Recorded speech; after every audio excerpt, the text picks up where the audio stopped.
And we are live. I got to write a theme song, right? We got to have a theme song for this show. Welcome back, everybody, to our 17th YouTube Guitar Q&A live stream. My name is still Jonathan. Hello, everybody. And I see a question right out of the gate from Harmonica and Guitar Progress. So let's get right into this. Okay, I'm reading the question here.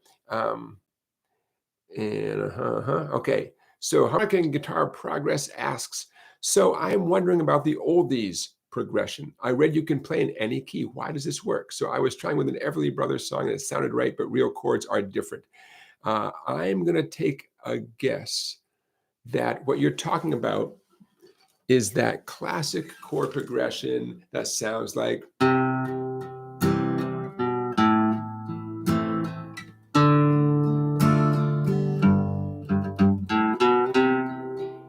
So I'm going to guess that's because that's the first thing that comes to mind when I think of in a classic, pop music chord progression. And I mean pop music in the absolute best sense, as if there's not the best sense, right? So if harmonica and guitar practice, if that's what you're talking about, I am going to suggest that you learn that chord progression in a bunch of keys.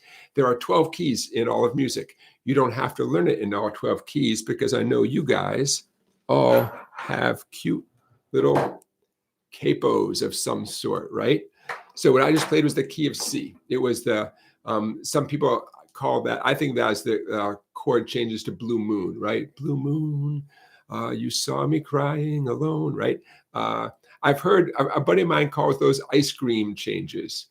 Ice cream changes, meaning chord changes. Ice cream chord changes, meaning I guess you're sitting around the ice cream shop and the year is 1950 something. I don't know. Ice cream changes.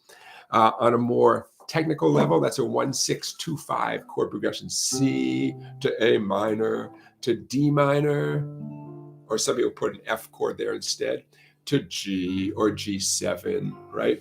A 1-6-2-5 or 1-6-4-5 if you put the F there instead of the D minor. Okay.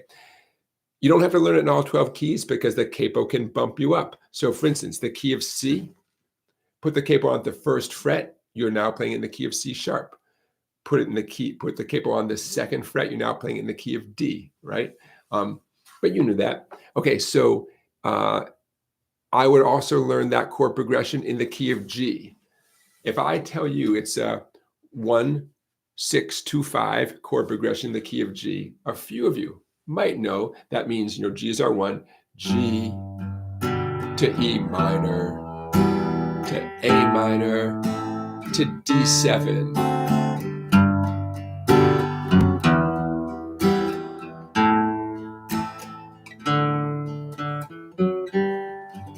Okay, so another great key, the key of G, capo up at the first fret, and the key of G, what feels like the key of G is now the key of G sharp. You with me? So if you learn it in the key of C and the key of G, and you grab a capo, you are now pretty much covered. Now you can learn it in other keys, but those are the two easiest keys. So maybe that addresses what you're bringing up, harmonica and guitar progress. If not, I like talking about what I just talked about. So thanks for giving me the opportunity to talk about that classic chord progression.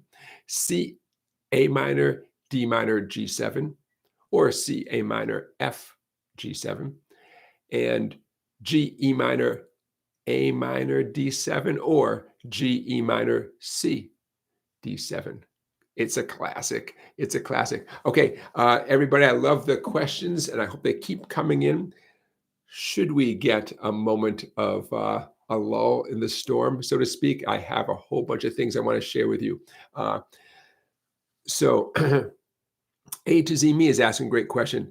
A to Z Me asks, do you know how some guitarists like Duane Allman, etc., get those high-pitched bird noises? Is it all harmonics?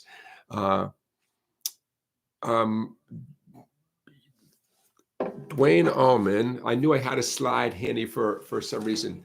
Any slide player, they could get those high notes by sliding right off the fretboard, right up, as high as that skinny string will allow you to go. I'm no Duane Allman, but that's, it's a possibility. but talented people could also get a harmonic going, and slide the harmonic up. I mean, that's a possibility. Could get a lot of sounds out of one guitar. So I'm going to say it's both. It's not necessarily all harmonics, especially if it's someone who's known for being a slide guitar player. They could be sliding up there. But I'm going to leave it at that because that's not part of my style yet. The key word is yet for all of us, right? Always, have that word yet right there in your vocabulary. It's a game changer, yet. My wife is just back from Target, she says. And she's reminding you guys that super chats are welcome. So thanks, sweetie. So the super chat is one way that you can show your support for all that happens here. The super chat, that $sign at the bottom of the chat. Okay, Johnny Midnight has another question. You guys, I love these questions, man. Keep them coming. Keep them coming. What are ghost notes, and can you demonstrate one? Ooh, just in time for Halloween. Ghost notes. I'd be happy to. A ghost note is a note that's so quiet, the listener almost feels it more than they hear it. And let's see.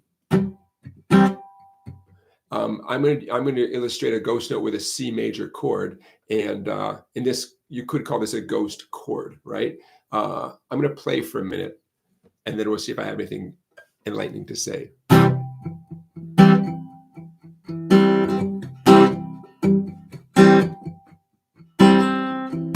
Okay, so you're hearing those nice C chords that I'm grabbing with the palm of my hand to keep them short and staccato sounding. But if you listen closely, what other choice do you have, right? If you listen closely, you can hear I'm getting a few little percussive, hear those little tick kind of sounds.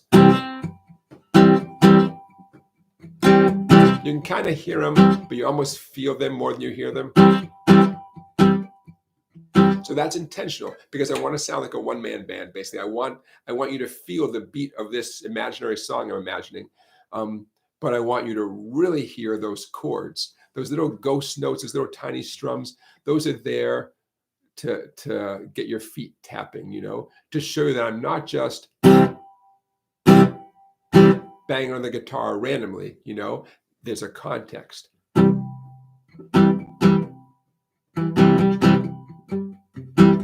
So some of those notes are they loud enough that you can hear them? Yep. Are some of them quiet enough that you're not quite sure? Right. It's an illusion, right? But nevertheless, all of a sudden there's a stream, and along the stream of these boats, and the boats are the loud chords. So that's an example of a ghost note concept during chord strumming.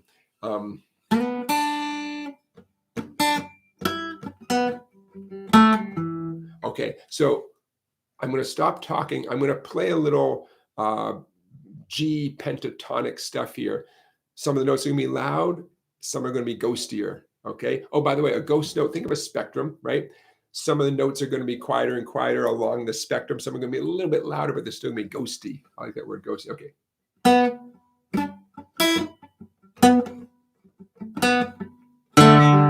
Whoops.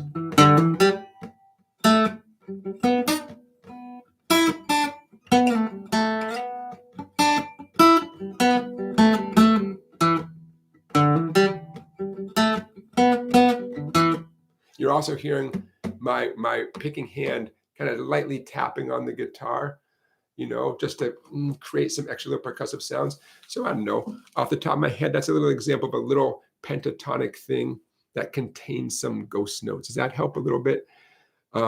You may, hey, Walter, work got canceled. All right, well, I'm sorry that work got canceled, especially if you get paid hourly, and hopefully it doesn't mean your paycheck is a little bit less. So ghost notes. So hopefully that gives you an idea. I will tell you something that a lot of you may find yourself putting in ghost notes without giving it much thought over time. As you get more comfortable with the guitar, you might make these little tiny sounds and subconsciously decide to keep them in, and subconsciously, make that part of what you're communicating to the world, as opposed to saying, I shall now play 2 ghost notes and 1 loud note. I mean, nothing wrong with that too. But I wouldn't be surprised if some of you have already done this or will find yourself putting in a little ghost note, and then later going back and thinking, oh yeah, I just did that, huh? I get called on my ghost notes because I'll be teaching a one-on-one student, and they'll hear me put in a little tiny quiet sound, and they'll say, well, what's that? I thought you were just going to strum the chords.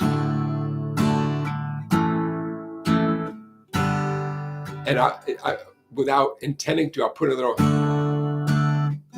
with that little,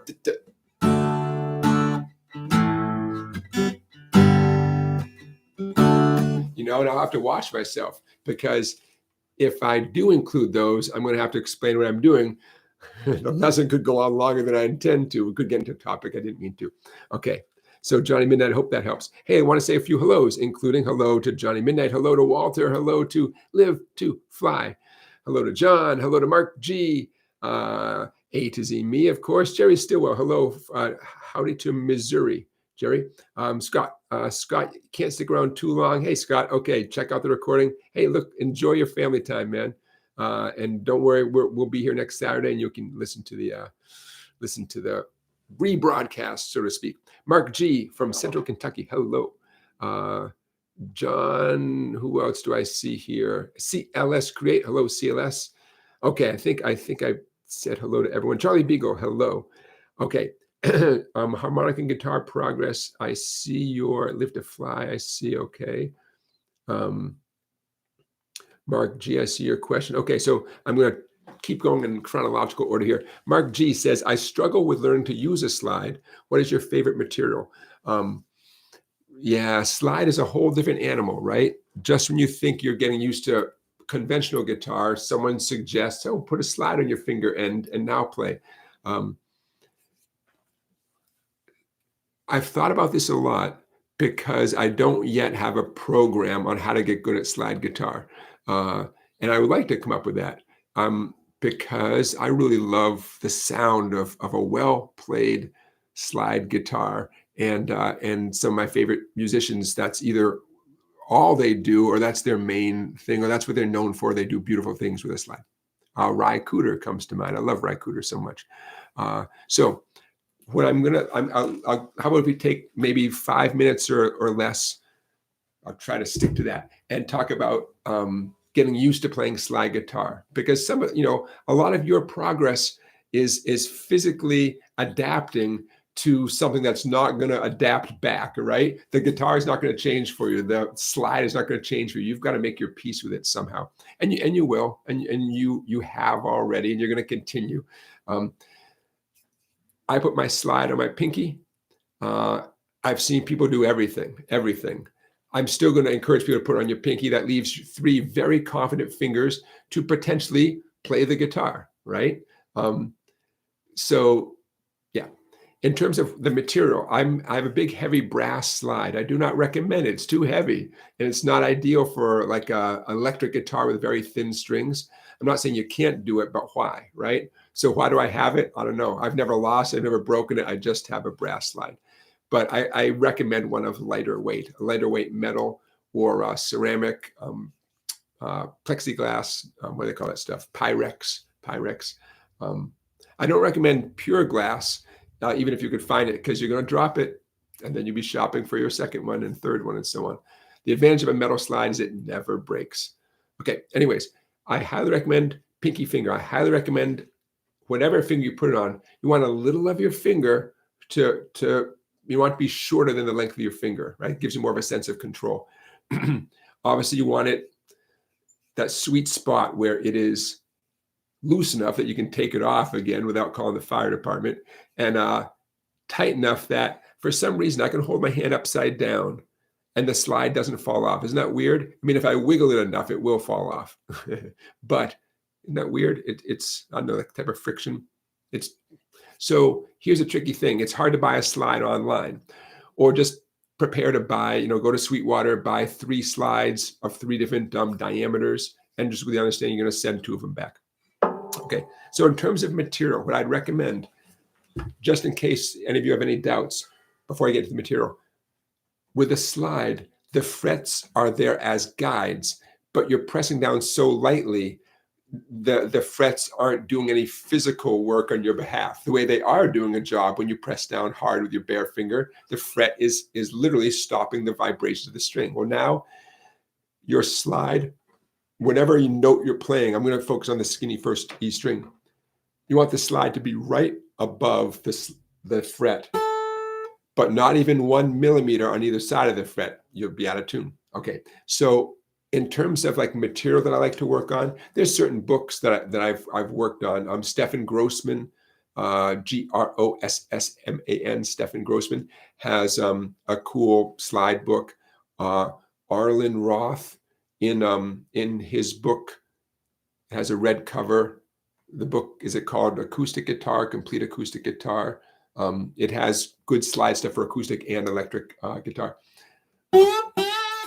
But what I recommend is taking a melody that you can play on one string. I'm going to do Happy Birthday, and go super slowly and try to get perfect notes.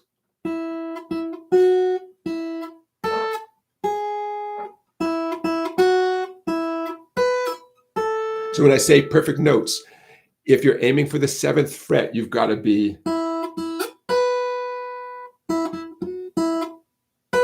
right above that 7th fret. Oh, before I forget, if you're playing slides sitting down, I don't know why, but I play much better when my guitar is on my left leg, not my right leg, resting on my left leg, and my foot is up on some sort of little block, piece of wood, something, a guitar footrest, something, a Yellow Pages. Remember Yellow Pages? Does anybody actually own a Yellow Pages anymore? I just play slide better. Okay, so bottom line though, pick a melody that you can play on one skinny string, one string. I encourage it to be the skinny string, and go for perfect intonation, perfect notes. Whoops.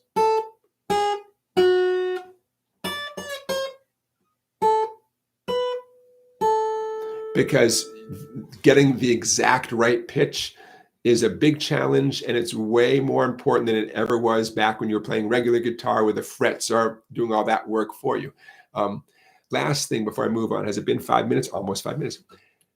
No matter which finger you put the slide on, the remaining fingers are constantly touching the strings behind the slide to mute out any unwanted sounds. The only exception would be if you're literally plucking an open string. Okay, then you take your hand away. But all that time I was playing Happy Birthday, as soon as my slide made contact with a string, my remaining fingers also touched essentially all 6 strings, even though I'm only playing on one string. Okay, I call that cleaning up after yourself.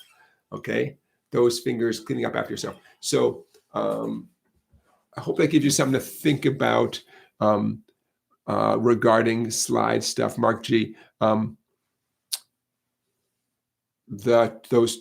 Anything by Stefan Grossman, period, is good. And Arlen Roth's acoustic guitar book, like I said, I remember it has a red cover and it's been around for a long time. And even though it's called acoustic guitar, something, it has a good section on both acoustic and electric slide guitar exercises and songs and stuff. So hopefully everything I just said will get you started. Okay, Live to Fly is asking about the practice philosophy. Okay, thanks, Live to Fly. Thanks for the prompt here. I'm going to put down my slide. I'm going to put down my capo. I want to put some ideas in your head so you can roll them around a little bit and see which of these ideas work for you. And some of them will and some of them won't. That's okay. But these are things that that go on in my head when I plan a practice session, or when I sit down, I'm actually sitting down to actually practice some material. These are the things that are going through my mind. I'm staring up at I have a little outline up here on the wall. Okay, so practice philosophy. When you sit down to practice, or when you think about the next time you're going to practice, tomorrow morning or something, where are you coming from? What's your deal? What's your philosophy? What are you trying to do? The clearer you are, the more you'll get out of the practice experience, right? Your guitar playing experience. So here are some things that I want you to think about. Are you preparing or are you practicing?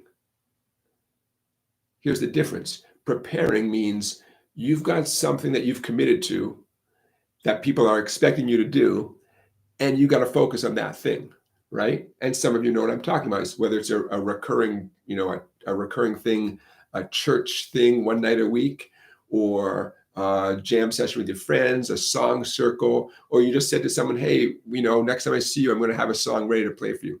Therefore, you are preparing, right? There's no fooling around. There's no wiggle room. You made a commitment. Okay, so then your practice session, a significant portion of it is preparing for the inevitable, right? Preparing for something you've promised. And maybe if it's a promise to yourself, maybe you've said to yourself, hey, by the time Christmas comes, I want to be able to bang out the chords so my whole family can go Christmas caroling. Okay. Preparing versus practicing. Practicing is, as you can imagine, that's a much bigger scope, much bigger range of things. Practicing is like going to a restaurant. You're gonna have a little bit of everything, right? You're gonna have the soup and the salad and the breadsticks and all that kind of stuff. That is not better or worse. The worst case is being unsatisfied, being disappointed. So if a certain holiday rolls around and the song you're going to play for the holiday, you don't have it ready, that's disappointing. We don't want that, right? Then again, whether or not you have that, maybe there's part of you that you want to simply get good at the guitar, period, which is great. It's not better than preparing for a specific situation, but it's a different attitude, right? So when you sit down, say tomorrow morning, which are you? Are you preparing for something that you committed to? Or are you practicing more generally? Or by some miracle, do you have enough time, to do both? That's the best, man. If you have time to do both, excellent. And just to be clear, when I say practicing, I'm talking about, hey, 5 or 10 minutes on scales, 5 or 10 minutes on bar chords, 5 or 10 minutes on a specific song. You know what I mean? 5 or 10 minutes on a finger picking pattern or so on. You get the idea. Okay. By the way, when I talk about preparing, I call that the likely scenario approach. You're preparing for a likely scenario. You're going to have dinner at the neighbor's, and the dude has a guitar, and it's likely he's going to say, "Oh, you play the guitar, right? Hey, play us something." It's a likely scenario. So that's another way to think of it. Is there a likely scenario coming up that you really want to be prepared for? If there's not, great. Although sometimes that little bit of pressure is helpful. I mean, for a lot of us, that deadline, that you're taking lessons, the teacher's going to ask you to play the thing, and you have 48 hours left before the teacher's going to ask you to play it. A little bit of that pressure is good, keeps us focused. Okay, so that's one thing I want to bring up. Here's another philosophical thing that's sort of the same, but here's a twist. Songs versus sounds. Are you working on a specific song? Okay, great. That's almost maybe the number one motivation for most of us in picking up songs. For a lot of us, it is definitely number one. Versus sounds, and that sounds like a very general term, but sounds, what can the guitar do? What can I do on the guitar? And that gets back to scales and chords and finger picking and all sorts of kooky, tapping like Eddie Van Halen, all the sounds that are waiting for you on your guitar. You ever had that experience when someone grabs your guitar and they play all this cool stuff and they hand it back to you and you look at it, it's like your dog just did a bunch of tricks for someone. You're like, my dog doesn't do that for me. What the heck? And you look at your guitar a little bit differently, like, I didn't know you could say that. So again, when you sit down to play, to what extent are you working on very specific songs? And to what extent are you exploring the instrument and having fun working on all the wonderful things the instrument can do? Ask yourself what's your goal, what's your balance between those two things, and that can help you get the most out of your practice time. It can help you define as clearly as possible what progress is, because we all have different ideas of what progress is. I guarantee you, and that's good. Hey, why not? Why not? Right? But the clearer you are with yourself, the sooner you get to where you're going. Right? Yeah. Okay. One more thing. This is not exactly a practice philosophy, but it's a way to focus. And this goes, whether it goes for those of you who are working on a specific song, or for the times when you're working on a specific song, and the times when you're working on a scale, for example, or simply a chord change that you're going to need to do, C going to F or something like that. As quickly as possible, no matter what you're practicing, as quickly as possible, as soon in your process as possible, identify the pattern. Capital T, capital P, the pattern. There's always a pattern. And I'm using the word pattern very specifically, but I'm going to let you define it. The pattern could be changing from a C to an A minor chord. The pattern there, the thing we're looking for, is the fact that only one finger moves when you're changing from C to A minor, right? Only one finger actually lifts off the guitar and changes to a new place. That's the ring finger, C to A minor, right? Okay, so that's one example of a pattern. The sooner you realize that, wait a minute, C to A minor is a one finger chord change. Okay, the sooner you realize that, the sooner you'll get better at it. The pattern could be how the verse and the chorus are the same chord progression, same thing. I'm a big fan, as a teacher, I'm a big fan of the Eagles song, Already Gone by the Eagles, okay? Because not only is the intro the same as the verse, but the verse is the same as the chorus. It's all the same thing. Pretty quickly, I saw, wait a minute, it's the same chord progression for the whole song. Oh my God, the pattern could be physical. It could be like intellectual, like figuring out the chord changes. Whatever you're practicing, look for the pattern. Identify that pattern. Sometimes you might have to focus on whatever that thing is and focus in on that one aspect, say, of that song, and get really good at that thing before the whole song is going to come together. Okay, but the bottom line is, whenever you're practicing, there is some pattern in there somewhere, and I'll let you define pattern however you want to, but it's that thing that ultimately, it's the thing that hopefully it suddenly makes sense. Intellectually, it makes sense. And then you can say, okay, I'm still not great at doing it, but now I see the pattern, and that's a huge step in the right direction. I have a feeling that we'll come back to this pattern thing in the future. Music is full of patterns, and sometimes it's really obvious, and sometimes it's not so obvious, and sometimes you might have to define it for yourself. Okay, so thanks for listening. That's some of the practice philosophy I want to throw your way during today's live stream. I can feel my voice starting to go, so I'm going to drink some agua. Oh, you know what I'm going to do here? I'm going to mute the mic for a second.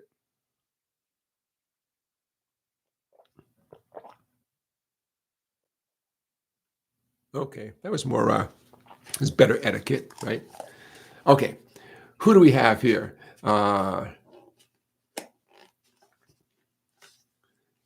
Harmonic and Guitar Progress says, John, I want to learn the notes of Swanee River Chorus. I know the verse on harmonic.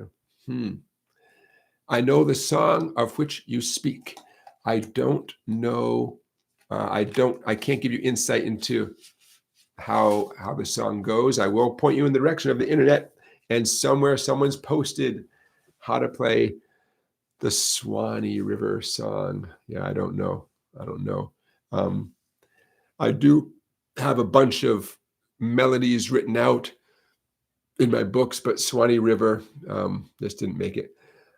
So yeah. Okay. Who else do we have here? Mark G. Well, Mark G, I am going to address what you talked about in terms of the types of slides.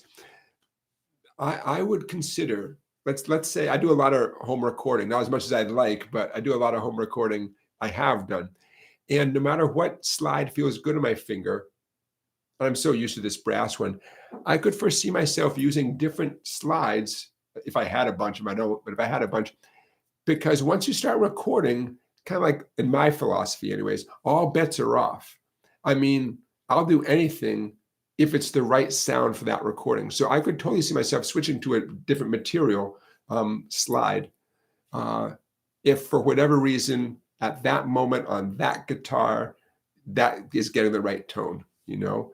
Not everyone might think that way. Some people, Johnny Winter, I remember him in an interview, he said that he couldn't believe that he'd had the same slide for decades. He's like, how is it that I never lost it? I never, whatever. So I'm not going to tell Johnny Winter, hey man, consider using a different slide for your next record so it sounds different than the previous record. I mean, no, that's different. That's different.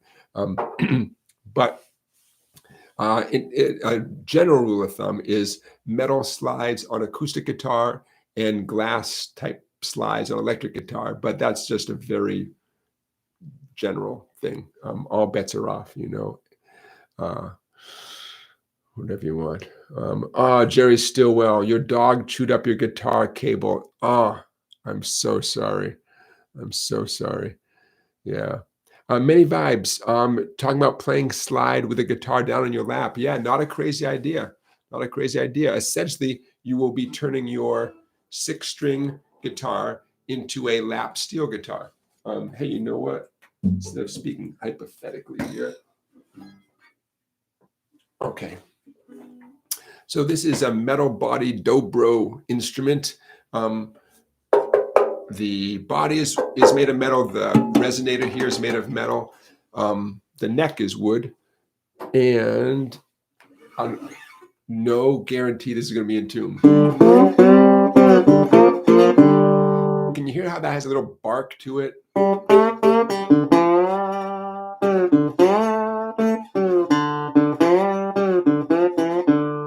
Right? That's the metal body that you're hearing. It's not just that I'm using a metal slide. It's the metal body. It's the resonator. So what's my point? This has a typical round neck like a guitar, obviously, right? But this type of instrument, this Dobro resonator guitar type of instrument, by the way, the name Dobro, anybody know where the name Dobro comes from? Now it gets used for, you know, as a generic term like Q-tip or Band-Aid for pretty much any resonator instrument. But where does the name Dobro come from? I'm sure some of you know that. It's also available as a square neck instrument with the intention of being played horizontally down in your lap, you know, or you can play it standing up. Jerry Douglas and a million other people, you can play standing up, but very often those guys do it as a square neck. And but no matter what, they're playing it, they're approaching it from the top on down.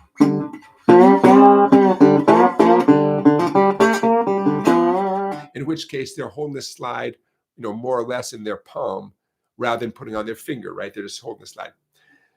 Beautiful stuff. I just played you everything I know. That's it. You heard my lick. I got a lick. That's my slide lick.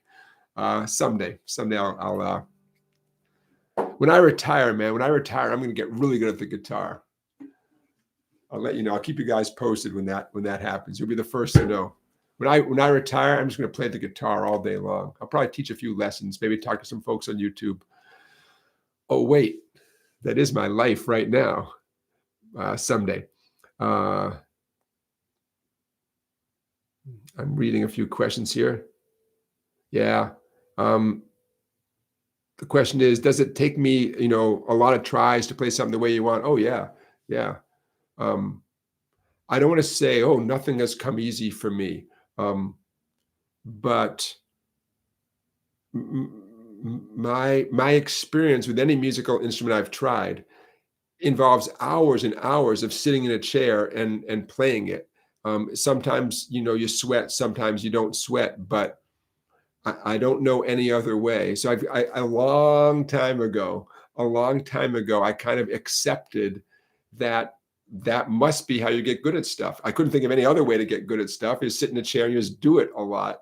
And if it helps to have a teacher, obviously, you know, helps to have a working instrument as opposed to something that say doesn't stay in tune or something like that. But yeah. I work at it, man. And I say that it's just a factual thing. Yeah, I don't get it. You don't get a medal for practicing 3 hours a day, 4 hours a day. But yeah, I certainly never felt like any of this stuff came easily to me. Um, I just, I had, there was nothing else I wanted to do. Yeah. So which sounds weird, right? But now as you get older, you get responsibilities and there's things that you have to do, right? You know what I'm talking about. But as a younger guy, the idea of playing for 2 or 3 hours, that is exactly what I wanted to do. Everything else was like, I don't know, it just took a backseat to that. So yeah, a lot of repetition, a lot of repetition. Now the thing about repetition is obviously you get better at that one thing, but you kind of, like I mentioned before, you begin adapting your body to the instrument. You begin getting comfortable, literally comfortable with an instrument. You listen better. You begin hearing things. Maybe you accidentally make a sound, and then you realize, wait, that I want that sound. I want to recreate that sound. And I don't know despite the fact that there's all those young kids on YouTube, which I want to talk about this, by the way, those child prodigies on YouTube who do amazing things. Despite the fact that we all watch those kids and say, oh my gosh, that kid, they're only 7 years old or 4 years old. How much time could they possibly have been practicing? Despite those examples, most anybody you see out there, famous and not so famous, they've sacrificed a lot in their life to get to where they are, and a lot of sitting on the sofa playing something over and over again. A lot of that. And if that's not your cup of tea, believe me, I get that. You have to be a little nuts. Beautiful day outside, and you're sitting there. Yeah, you got to be a little bit nuts, to make that your priority. And yet, here we are. Uh,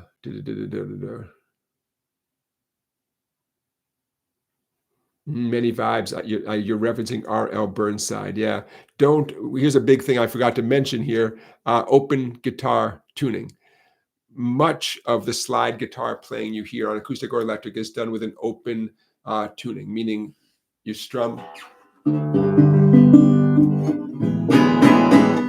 Yeah. Okay. So this Dobro here is an open G tuning,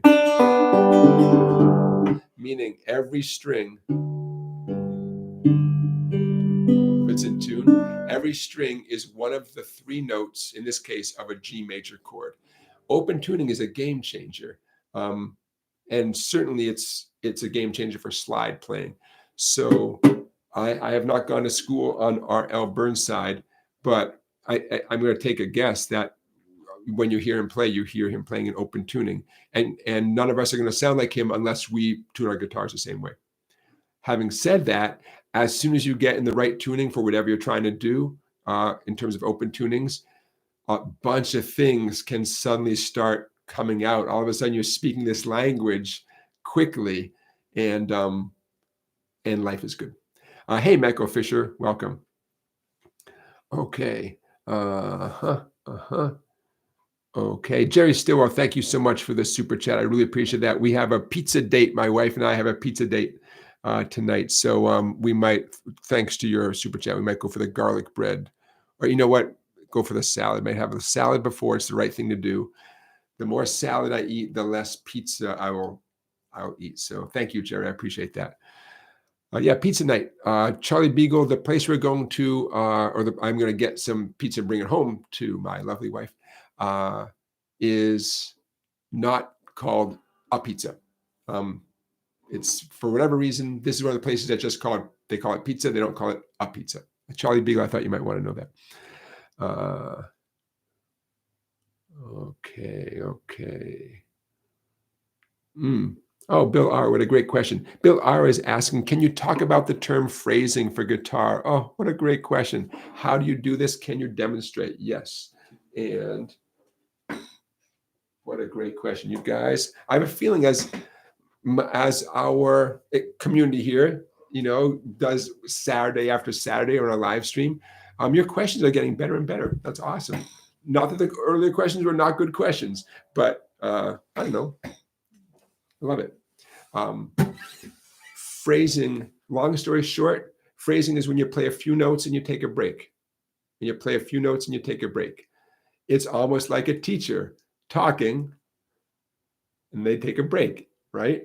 So in fact, phrasing, by the way, is, as soon as you said phrasing, I think of someone playing a solo or potentially a composer writing a melody. What I'm about to say would apply to either a soloist improvising a solo or a composer writing a melody, especially a melody that's meant to be sung. So if you think of any time you've sat through someone giving a speech, we really hope they do a little bit of phrasing. What we don't want is someone who just keeps talking, right? We want to hear a coherent thought with an exclamation point and then give us a second to process it, Hopefully they emphasize the important stuff. Hopefully it's not a monotone and they say the next slide in my PowerPoint, blah, blah, blah. I think, oh, come on, man. The material might even be interesting, but they're bringing the house down, right? Okay, so phrasing. I'm going to stop talking for a minute. I'll illustrate it. And then I'm sure I'll have some words of wisdom. 1, 2, 3.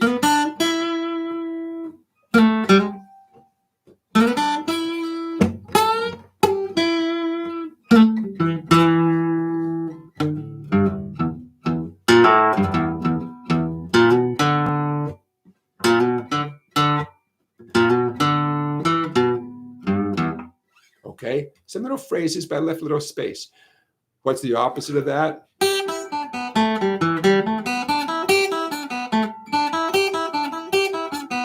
Right? Spaghetti. It's too much. It's too much. It doesn't mean anything. It's just a bunch of blah, blah, blah, blah, blah, blah. Okay, guitar players need to have this conversation. Saxophone players don't. What's the difference? They have to take a breath every once in a while. Singers, they have to take a breath. A composer who's writing a song to be sung, you got to give it, moon, river, wider than a mile.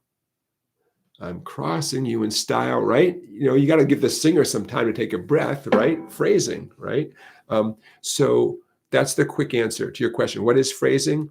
Say something, leave some space, I guarantee you, those of you who are into improvising, who are working on improvising, who hope to be better and better at improvising, I'm the same way. If you play 3 or 4 notes, leave a space. 3 or 4 notes, leave a space. You will sound better than you are. You will. No matter how good you are, you're going to sound better by phrasing, by leaving some space. Way back when, I think I gave the advice that I've read multiple places. I've heard multiple places. As a guitar player, because literally you don't have to take a breath to begin the next phrase. If you kind of hum or mumble or sing while you solo, you're going to play better because you're going to naturally have to take breaths. So, boom, bop, boom, bop,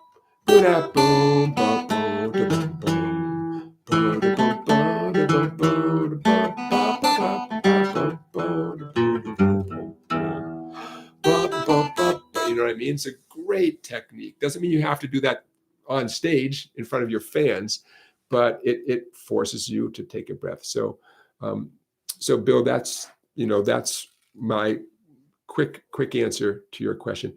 You will hear some more esoteric discussions of phrasing. Esoteric is not the best word. You'll hear like Frank Sinatra was a master of phrasing. He had a type of phrasing that I guess no one did before him, or that was unique to him, that was very influential in the singers that came after Frank Sinatra. So you'll hear the word phrasing brought up in that sense. How does Frank Sinatra or any singer, how do they sing a certain song? And how they phrase it is worthy of analysis. So you'll hear the term phrasing in that sense too. But I'll leave that for future discussions. Oh, Stephen Mannion, what a great question. Stephen Mannion says, when you are playing a chord, and you lift your fingers on and off the same chord. What are you trying to achieve? Excellent question. Here's what comes to mind.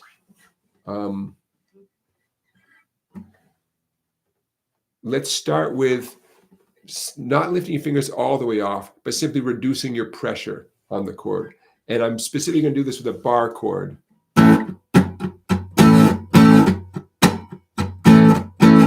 Right?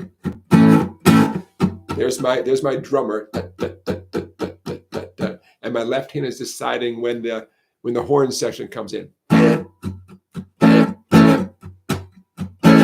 Right? So there's one example. Of course, like I said, I'm not lifting the fingers off, but I'm reducing the pressure.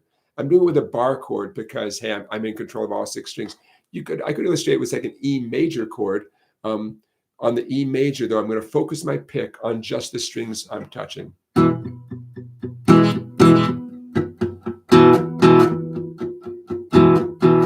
I'm trying not to do any palm muting with my picking hand. I'm trying to control that sound simply with my fretting hand. Okay, so that's one example. Another example of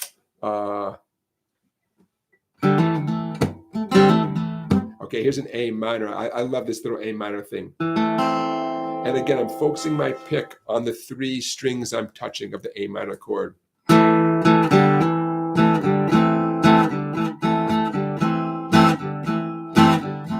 Okay, see what I'm doing there? A minor, I'm strumming the same 3 strings with no fingers. Ooh, what a cool effect.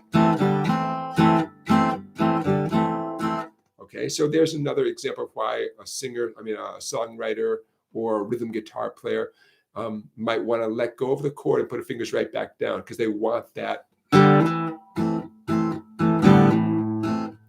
And this is going to sound good in E major as well.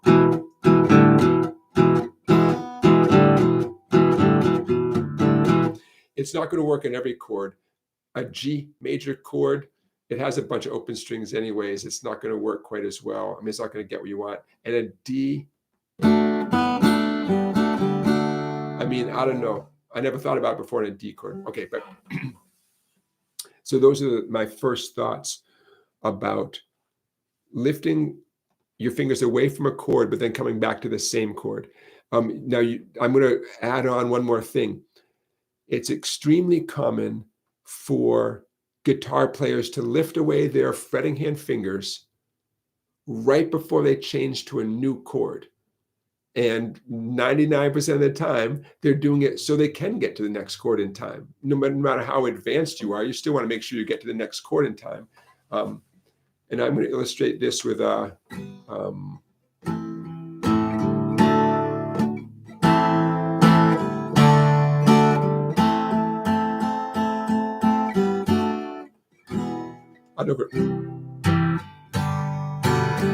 okay, maybe I want A minor to D. Why not? Okay, so I'm going to do 8 strums in A minor and 8 on D. I'm just doing nice little down strums. But the 8th one is going to be on open strings. You see my left hand changing.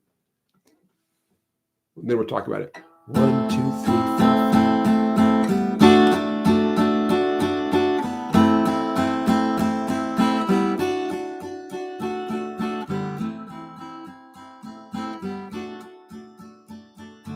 Now, if you're listening for it, you can hear that slight extra sound right before I get to the new chord. If you're not listening for it, say like someone's singing and you're focusing on the sing the way we all are, you're not going to notice that little extraneous sound, the 8th strum on open strings. And that's fine. It doesn't sound bad. I mean, you can convince yourself it sounds bad, right? If you get a little OCD about it, but it doesn't sound bad. And it happens more often than you think. It's not cheating, not really. It's not necessarily because the person is not capable of really quickly changing the next chord. It's just a very acceptable sound in context, okay? In context. So for lack of a better term, I call that leaving early. Your fretting hand is leaving early to get to the next chord. And with practice, the whole thing begins just flowing so nicely. The song flows right along, and presumably there's other sounds, especially if it's like someone singing. So no one is analyzing that millisecond of time, right? Yeah. So Stephen, that is not directly what you asked about, but that's another time when someone will lift their fingers off a chord, keep strumming, and do that on a regular basis. Really, really, really common. And it's funny because in tab, you'll see, the tab for all the chords, right? And then you'll see like 0, 0, 0, 0, and then the next chord. I can't tell you how often you see that. And it's because the person kept strumming while their left hand was in motion, right? Going to the next chord, Okay. I am looking.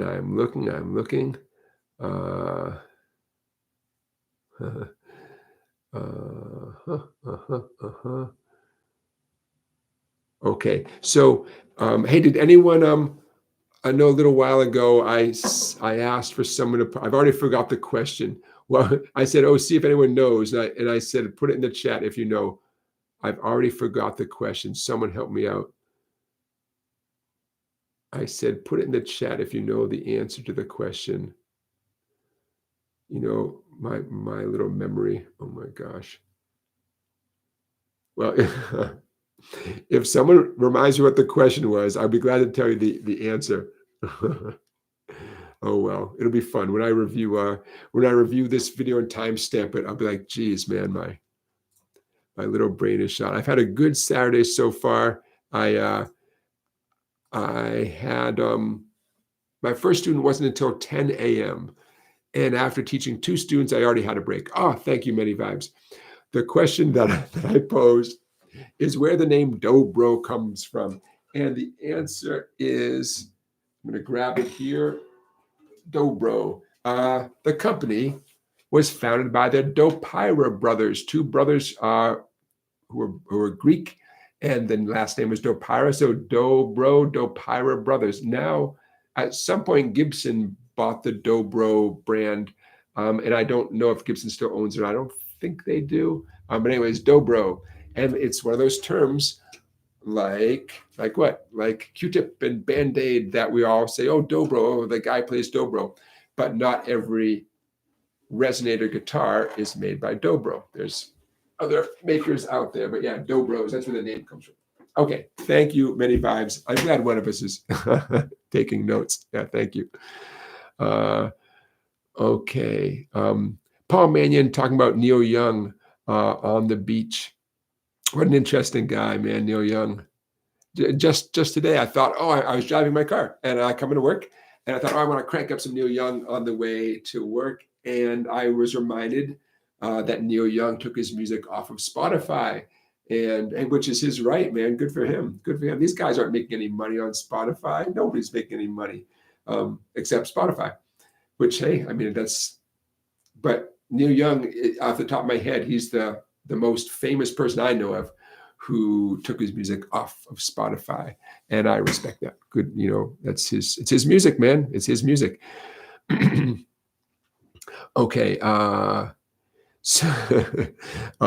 so let's. I want to talk to you guys about the concept of groove, also known as flow. Flow, not like FLO, but FLOW, flow or groove. Let's use the term groove.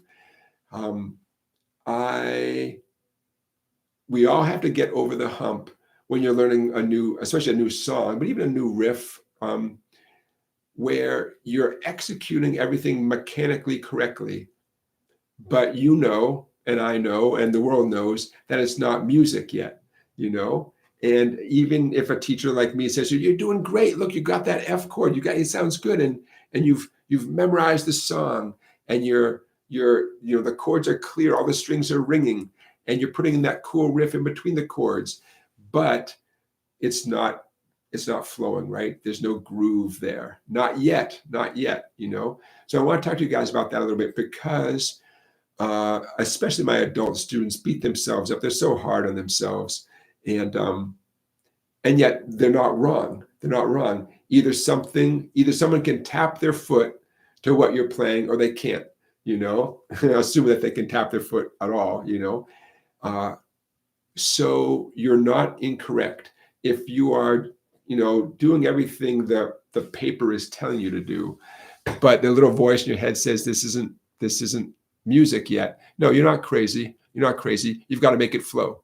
You've got to get a groove going. And because I am the type of person who's, encouraging and optimistic, I want you to know that if you're truly doing everything right, the chords sound good, you understand what to do, you've now made it to the last step.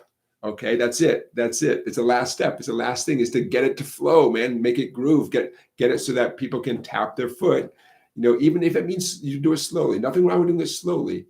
That might be how you establish that flow. And why am I bringing this up? Just because I see it every day.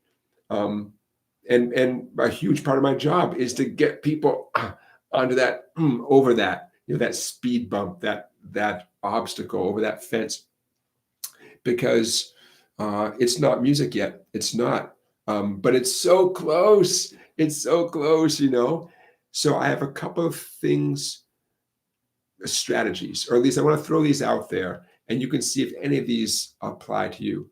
Because the easy thing for me to say is just practice it more, you dummy. If you're practicing it once a week, well, practice it once a day instead. If you're practicing it 5 minutes a day, practice it 20 minutes a day. And that would be the easy way to approach it. And it wouldn't be completely incorrect. But let's see if we can do better than that. Strategies to get over that hump to where, things are flowing. And it sounds good, because that's the most important thing. If it sounds good, it's all set. Because I found that I cannot convince someone something sounds good. I'm working on that. My sales, my powers of persuasion. But I've come to realize, because I've taught for a lot of years, that it's not enough for me to tell someone it sounds good. If they're not feeling it, then And there's this gray area where I think to myself, it actually does sound good, but I can tell, man. I see the furrowed brow, and they're not feeling it yet. But that just tells me they're even closer than they think. Okay, playing along with the original recording. YouTube allows us to slow down recordings. You know about that, right? You pull up the video on YouTube of some famous song, whatever you're working on. Go up to the 3 dots on the upper corner of the screen. Hit those 3 dots. Little drop-down menu. And the speed can be adjusted. You can slow it down to 3/4. You can slow it down to half speed. That might be what you need to do. I mean, I do it, and I have my students do it. It is extremely satisfying to play a song perfectly, just at a slower speed. That's awesome. Then you're even closer to the finish line, So anyways, that's one option. Option 2, play with a metronome. In some cases, playing with metronome can be easier than playing with the recording, because you're just focusing on one click. There's one thing. You can hear your guitar and you can hear the metronome, and that's it. Then again, there's nothing like playing with a real song, right? That's a beautiful thing too. But playing with a metronome, metronomes are so adjustable, unlike YouTube, which doesn't allow you that many speed options, right? 3/4 speed, half speed. I think YouTube has a 1/4, 25% speed. Metronomes are so adjustable. Metronomes, you don't have to be online to use a metronome, right? You can get an app on your phone, or an old school TikTok metronome. I use an app called Stage Metronome, which I like a lot. It's free. It has a few bells and whistles that I like to use as well. So anyways, that's another strategy to getting over that hump of mechanical to musical. You guys have heard me use that little terminology before. You're playing something mechanically correct. The goal is to make it music, and yep, there's a difference. You're right, and if you're not there yet, I'm not going to argue with you. You'll know when you are there. Okay, so whether you want to call it the groove or flow, that's the final step. Okay, my final word before I look back at your questions here is, you almost certainly will have to play whatever it is slower than you want to. And you really have to be able to discipline yourself to play something slowly. I've had people over the years say to me, I can't play it slowly.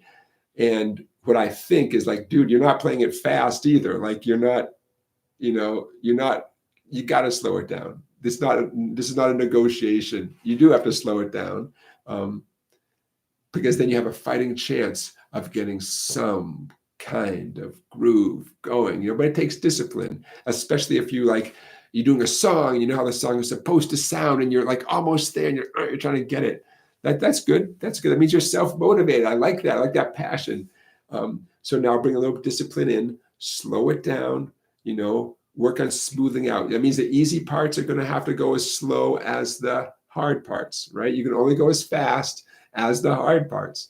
But, it's so worth it, man. It's worth it. It's worth it. Okay. And again, that's something that I have a feeling we'll come back to talking about in the future. Okay, my friends, we have finished the first hour of our show.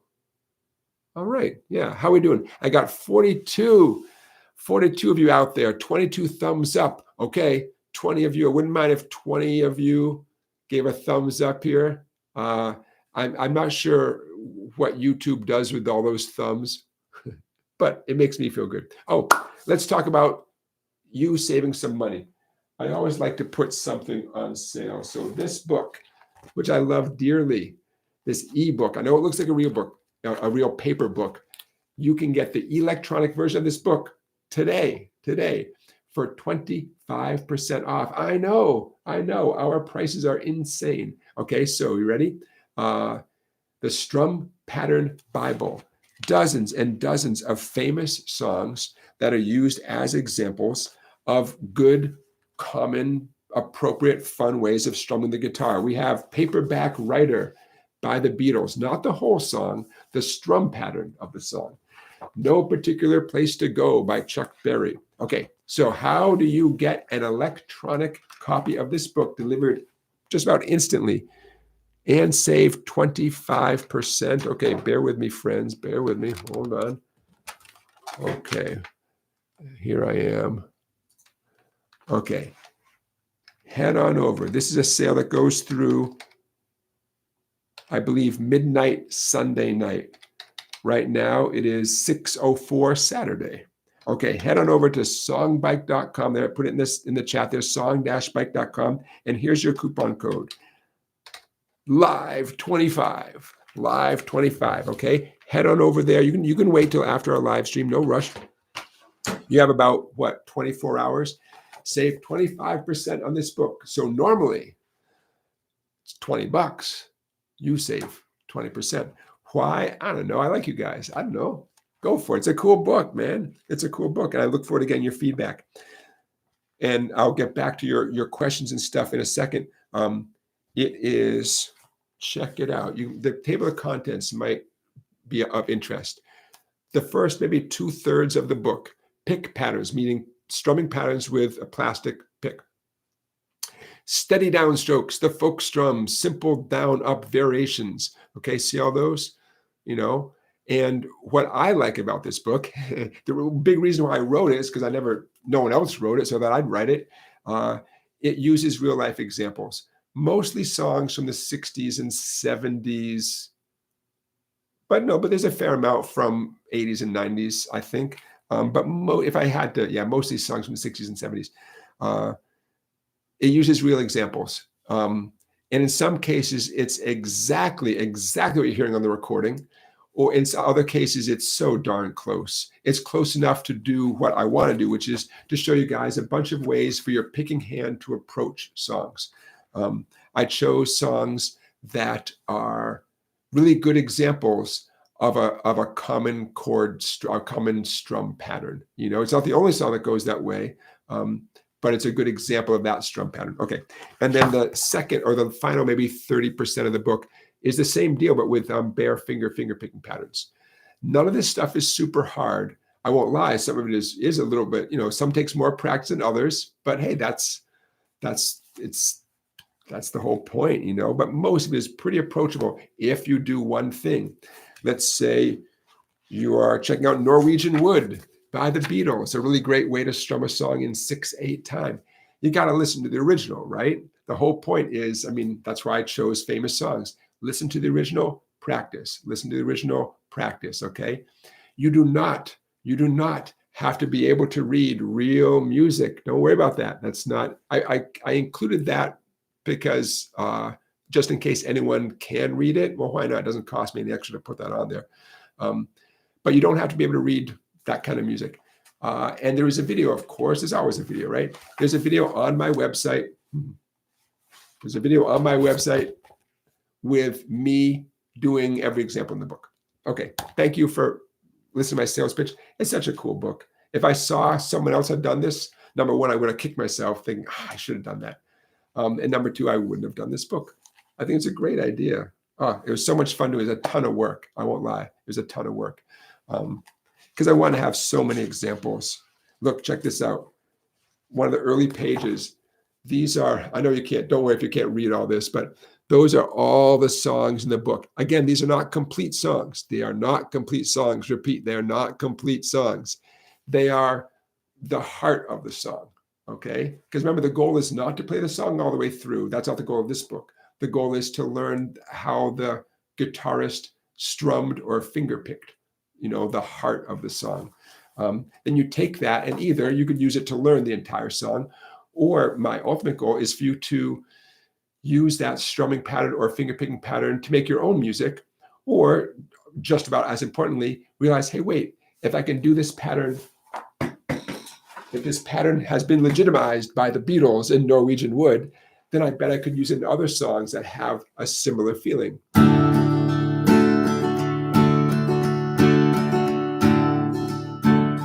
Right? Okay, that's my little quick, strum on Norwegian Wood with the D chord. I believe the Beatles have a capo on.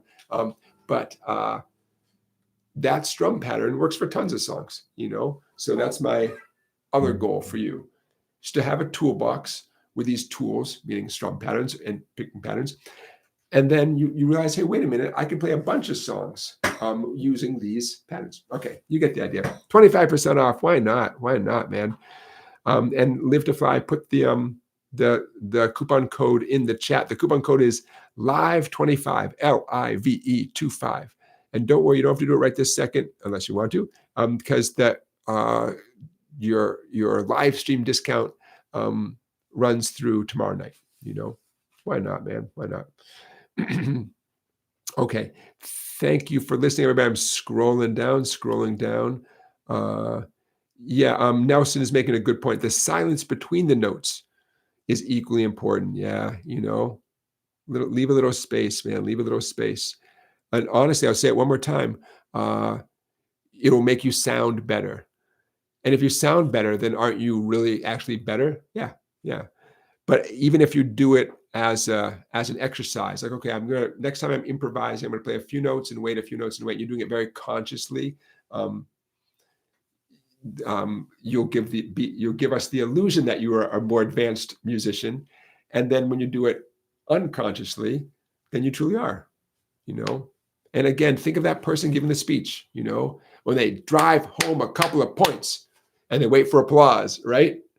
And they say, but, and the audience quiets down, right? But, we must, whatever, they have you, that speaker has you in the palm of their hand, right?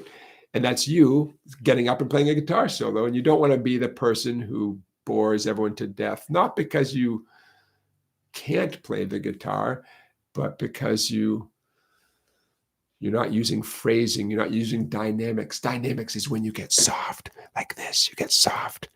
And then you get louder, right? Dynamics, loud and soft, back and forth. Okay, you get the idea. Now, Harmonica and Guitar Progress asks, vibrato techniques depend on which finger you're using at the time. Yes. And if I'm doing a little vibrato with my index finger on the note, I'm going to do second string, 5th fret, B string.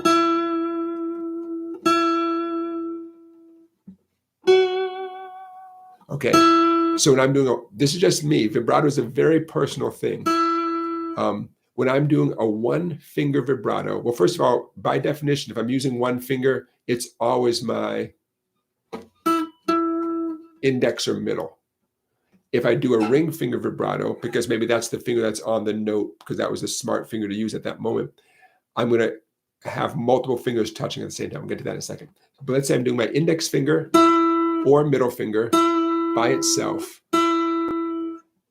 The way I do it, there's no part of my left hand touching the guitar except the tip of my, in this case, index finger. My hand is very rigid, very, very stiff. In fact, this is the only time I can think of where my left hand is stiff like this. 99% of the time, I tell everybody, you gotta stay loose and relaxed. And I'm pulling that finger down essentially towards the floor, you know. So that's one thing. And I would say the same thing if I was using my middle finger. If I was playing a phrase, let's see. If I was playing a phrase where my ring finger was the final note of the phrase, and then I wanted to apply a little vibrato, I'm definitely going to let my index and middle help out. So just then I played 4 on the 3rd string with my middle finger, 3 on the 2nd string, the B string with my index, and then 5 on the 2nd string with my ring. So 4, 3, 5. And I want to give a little vibrato to that ring finger note, that final 5. So now, much different hand position. And again, this is just me. I have 3 fingers touching the 2nd string, index at the 3rd fret, middle at the 4th fret, and the ring finger. Of course, that's my destination. That's where I ended up. In the ring finger on the 5th fret. So all 3 of the fingers are pulling the string down towards the floor. Now, my thumb happens to be, up here, reaching over the top of the neck of the guitar. Does it have to be there? No, it just feels so good to me to have my thumb there. Much different grip than the 1-finger version. So that's my response to your very good question. But again, ask lots of people about vibrato and keep your eyes open when you're watching, anybody do vibrato. And I wouldn't be surprised if you see some different things. Mark G says, who were some of my favorite guitarists when I was a teenager? Thank you. What a great question. I love talking about stuff like this. Let's see. I didn't start the guitar till I was 16. So I was a drummer before that. And so when I started playing the guitar, let me think how I should say this. I wasn't thinking, maybe this is just me. I wasn't thinking of the technically proficient fancy guitar players at the time. In full disclosure, Peter Buck of REM. I was a big REM fan. Remember, this is the mid 80s, and REM was putting out lots of cool early albums. The first couple albums I liked so much as a young guy. I still like them now. And I would read that Peter Buck was described as not a particularly proficient guitar player.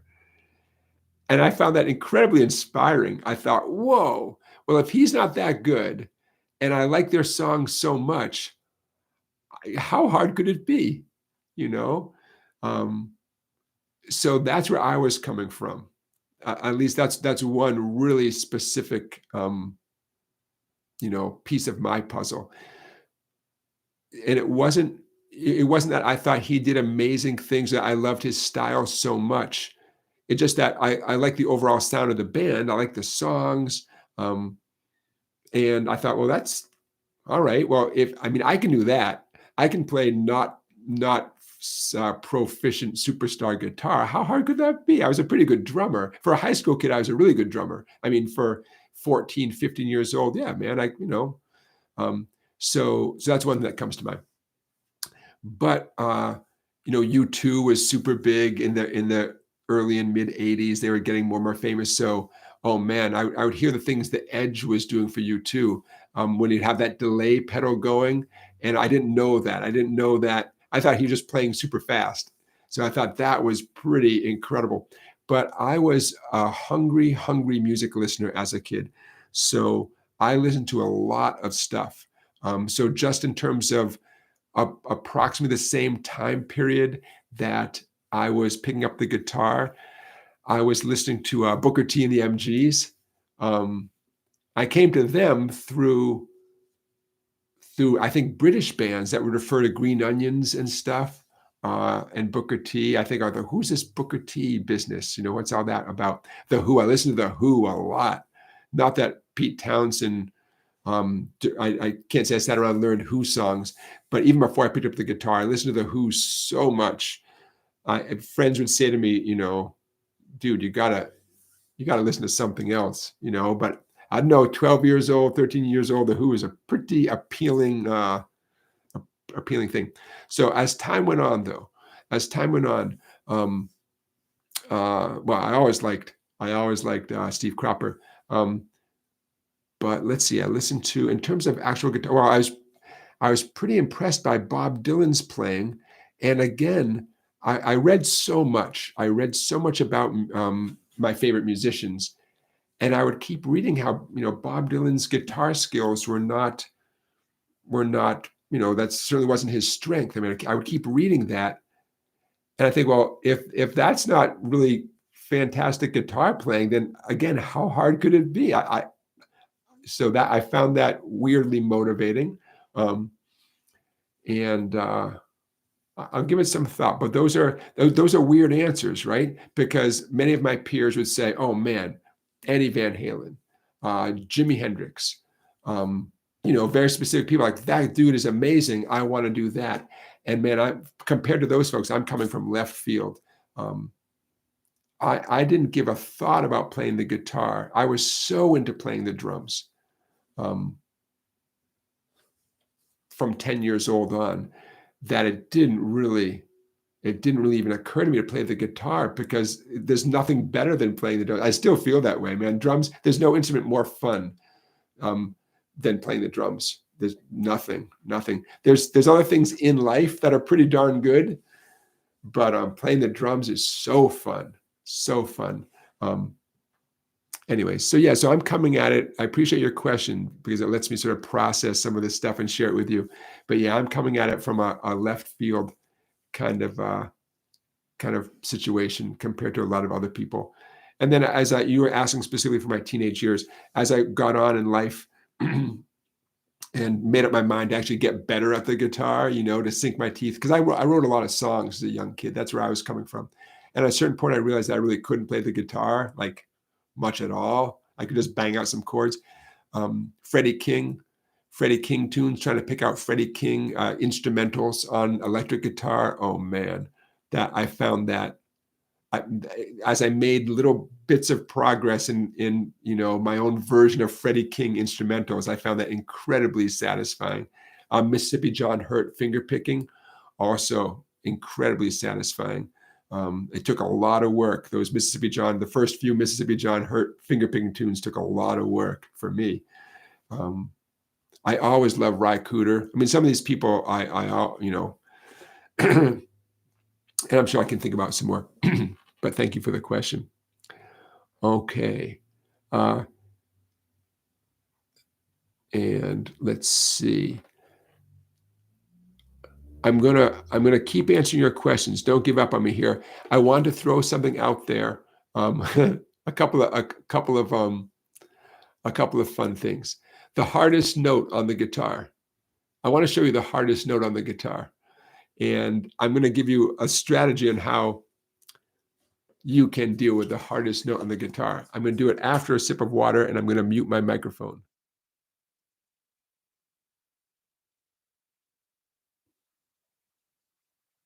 Okay, I'm back. All right, the hardest note on the guitar. You think I'm joking? I'm not. I dread this note. When I'm making a video for you guys, and the song has this note, I'm like, crap, man. Here I am, as old as I am, as experienced as I am, this note comes, like, dang it, man, I don't want to have to redo this clip in this video just because I botched this F sharp, 4th string, 4th fret. I'm not even joking, you guys. The hardest note on the guitar, 4th string, 4th fret. So why is it a hard note? That F sharp, 4th string, 4th fret. Well, Most of the time, it makes sense for your pinky to play that note. The context is all the great music that happens down here in first position with all the C chords and G chords and D chords. You know, most of us spend a lot of time down here, especially in the early days. And you can't escape that F sharp from showing up, maybe as a cool little run in between chords or something. And it's such a pain. Look, even now, do you see what I just did? Even now, I had to crane my neck over, okay, to make sure I got it right, you know? What a pain, man, that note. Number one, you got to play it with your pinky. Sometimes you can get away with your ring finger. That doesn't really help much, you know? You want to certainly be equally competent with your ring or your pinky. So therefore, you're dealing with, you know, your two less confident fingers, if you're human, like the rest of us. Secondly, you're really in the wilderness. I mean, the fourth string, fourth fret, come on. Skinny first string, yeah, it's so accessible. Even the fat sixth string way over there, okay, you kind of can't miss the fat string, right? It's the fat string. Fourth string, fourth fret, it's the woods. You're deep in the wilderness, in the jungle there, right? Man, that note.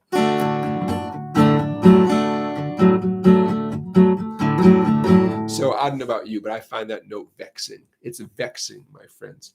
So that I've identified that note, and I'll stand by this. That is the hardest note on the guitar. Because if you don't hit it squarely with your fretting finger, let's say pinky, you know, you're gonna get that dead buzzy sound, you know. So how do you get good at it? Well, I'll give you one strategy, which I do. You memorize whatever small segment of the song requires you to do that one little thing. You memorize that part so you can look at your left hand while you play it, you know. That's got me out of a bunch of jams. It saved me from having to do multiple takes if I'm doing a video. You know, I might not have to look at my left hand for anything else during that clip or that song, whatever, except for that one note. Number two, just practice it a lot. You know, let's find a little exercise. Okay, I'm just going to make this up real quick. I've got a D major chord. Okay, D. And my pinky, while I'm strumming, I'm going to do a bunch of down strums on the four skinny strings. I'm going to give my pinky a little workout, hopping from this note, this fourth string, fourth fret, F sharp. Also, I'm going to have it hop over to the third string, fourth fret, which happens to be a B. And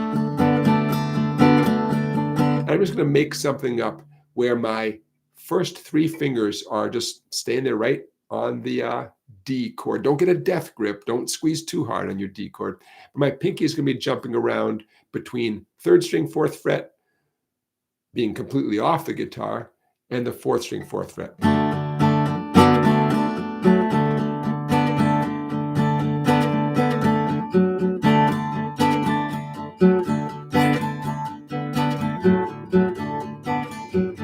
Nice little melodic thing.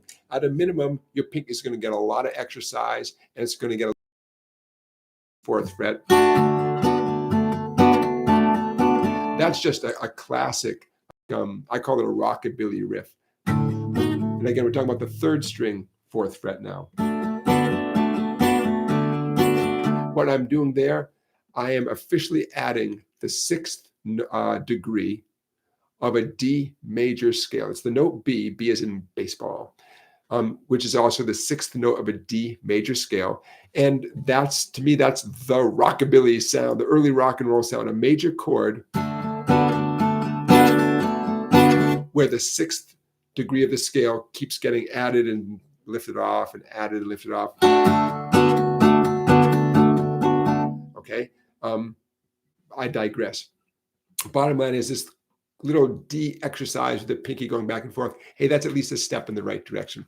Okay, I want to throw that your way. The hardest note on the guitar. If nothing else, hopefully those of you who have somehow, you know, if you struggle with that note in a certain context, or if you've played that note and you tried to play that note and got a buzzy, dead sound, it makes you crazy, just know you're not alone, right? You're not alone. Okay. Scrolling, looking at your questions. I see a bunch of questions. I appreciate that. I'm going to try to get these into, I'm going to try to answer these in chronological order. Okay, remember to keep up the good work of putting the question marks before the question, because you might be asking a question of those of you in the chat, and which is awesome. Okay. Many vibes. I think you're talking about strum patterns, many vibes. Do you have one that focuses on the thumb as your bass with songs, as in fingerstyle with a thumb pick, hybrid pick? Yes. Well, the Strum Pattern Bible does have bare finger picking patterns as the final about 30% of the book, and the thumb is playing a crucial part in just about every single one of those patterns.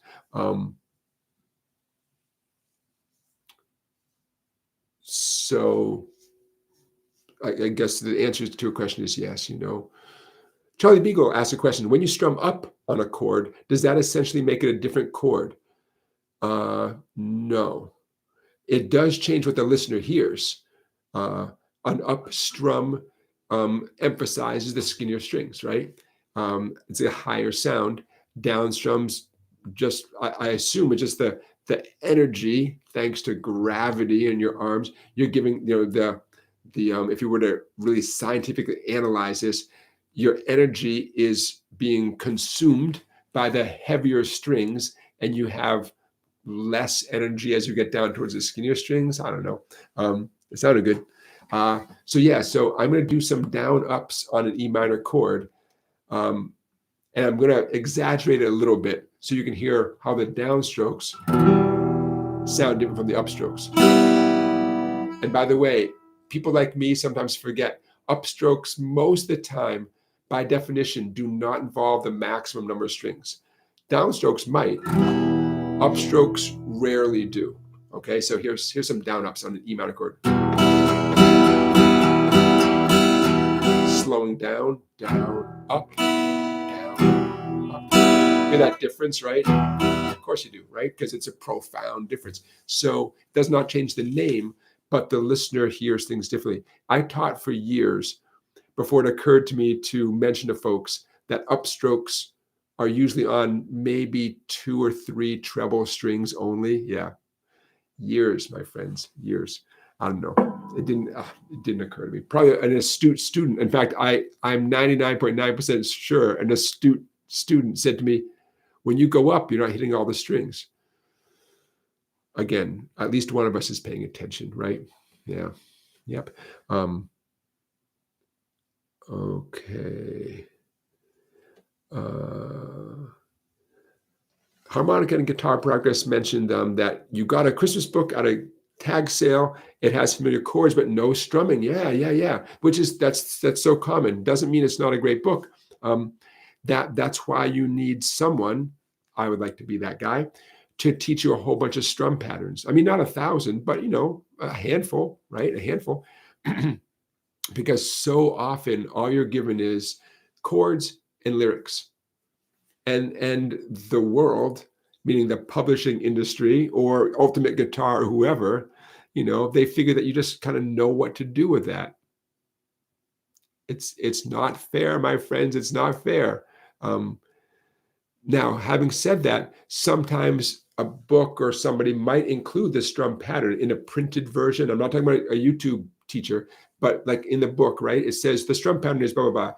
Not all of you are equally comfortable reading that material. However it's presented, it often is presented with music, like quarter notes and eighth notes and stuff like that. You guys might not be comfortable reading that stuff because no one ever taught you how to read music. It's not your fault, So to be fair, a book might present that information and it still doesn't work for you. Okay. Again, that's why it's helpful to have a bunch of patterns that you have learned, and then you use your musical instincts for what will fit that song. At least that's the ideal. And that's where I want to get all you guys, is to have a number of strumming or finger picking patterns that you feel so comfortable with that you go out there and apply them to any song that you want to, especially when I say songs, I'm talking specifically about things where you or somebody else is going to be singing, or maybe you're going to play along with the original recording and that person is doing the singing. So that's where I'm coming from. Okay.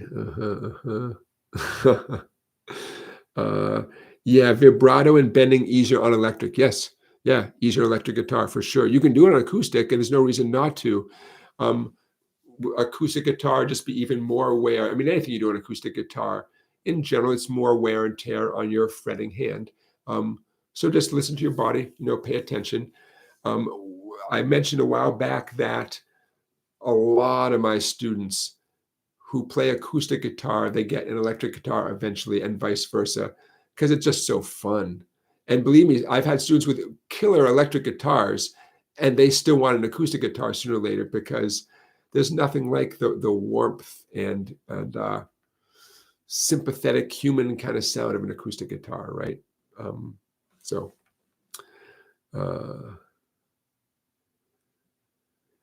John asks, when you use the slide, does it flatten the strings? Yes. Yeah, in a physical sense, because I'm going to call it, instead of saying flatten, I'm going to call it depressing the strings. Gently, though, so gently. You're coasting with a light touch on top of the strings. If I press down harder, let's see. Can you hear the frets like little speed bumps? You hear that difference? I don't want to do it too much because it doesn't feel good. It's like it hurts my soul. We don't want that. On the surface, slide guitar seems like the absolute least low impact. Some sports are high impact, like football, rugby, and some sports are low impact. Slide guitar, I mean, it really is gliding. You're gliding. Now your picking hand might be doing all sorts of amazing stuff. And of course you can be doing amazing stuff with a slide, but nevertheless you're sitting on top of the strings very lightly, So yes, you are flattening the strings in the sense that you are putting a little bit of pressure on them, a little bit. You're pushing them down slightly towards the fretboard. Yeah. Light touch. That's the main thing. Paul Mania is talking about the REM song, The One I Love. I remember seeing REM in concert before that album was released, and they played The One I Love, and I'm 17, 18 years old. I'm thinking that is the best song I've ever heard in my life. And then when the album came out a month later, so I'm like, that's the song from, or I guess it came out as a single maybe in advance of the album. That's the song from the concert, man. I met the drummer from REM, Bill Berry. I met him. He was riding his bike. I think it was before the concert, just riding his bike, getting fresh air. And a bunch of us, he rode over to where all the people were waiting in line and signed some autographs. And I'll never forget, I said to him, I play the drums too. And he looked at me, he goes, yeah? Oh, I was on cloud 9, man. Whew, good times. Bill R. said, Jonathan, you said once you played clubs in the Chicago and Evanston area. What kind of music would you play back then? I would play acoustic guitar, singer-songwriter kind of stuff. I would play just what you'd expect. I'd play Bob Dylan tunes. I'd play folk songs. I'd play my own original songs. Finger-picking tunes. I'd play Mississippi John Hurt tunes. Nice little variety of acoustic-y, folky rock and roll stuff. There was a sandwich place that opened up a new location in Evanston, Illinois. And the name of the sandwich place was Potbelly Sandwiches. And they had a few locations. They opened one up in Evanston. And I was with a friend walking by the window, and there was a sign in the window saying that they were looking for musicians to play there, like at lunchtime or something. And I said, I didn't have a whole lot of performing experience at that point. I had a little bit, but just little things here and there. I said to my friend, I should probably look into that. And my friend said, well, you're going to do it or not? Well, now I have to. And I ended up playing there like 2 or 3 times a week for like a couple of years. I got to the point where I had this set list of like 100 songs. And all the set list was the name of the song, the key, and whether or not I needed a capo for that song. And man, I just, like any of you doing your jobs, at a certain point, you can do your job, just by memory, and I think I had about 100 songs I could play at the drop of a hat because I was playing them 3 times a week for people eating their potbelly sandwiches. And, good times, man, good times. I sure got a lot of experience fast. I went from playing like a few times a year, performing a few times a year, to performing 3 times a week. Yeah. And it was fun, a lot of fun. And I would get paid and get a sandwich and a drink. And isn't that what we all want, man, from your job? Just, pay me and feed me. It's not bad. Health insurance wouldn't hurt. Harmonica and Guitar Progress says, is it strange I don't feel a need for pedals, just an amp? No, I never forget. Mark Knopfler one time said he missed the days where he could just show up at a club with an amp and a guitar and just play at a pub. I don't feel sorry for him, but I get that, man. I get that. Just show up and play. Plug in, man. That sounds great to me, man. Plug in and play. Peter Tork, Charlie Beagle, is that right? Peter Tork from the Monkees is from Connecticut, is that right? I believe you, Okay. I am, hey, beginner guitar lessons. Hello, welcome. Beginner guitar lessons is our moderator. He's keeping you guys on the up and up. Danielle. Hey, Danielle, welcome. Danielle, you got to see Steve Goodman live? Yeah, I missed him.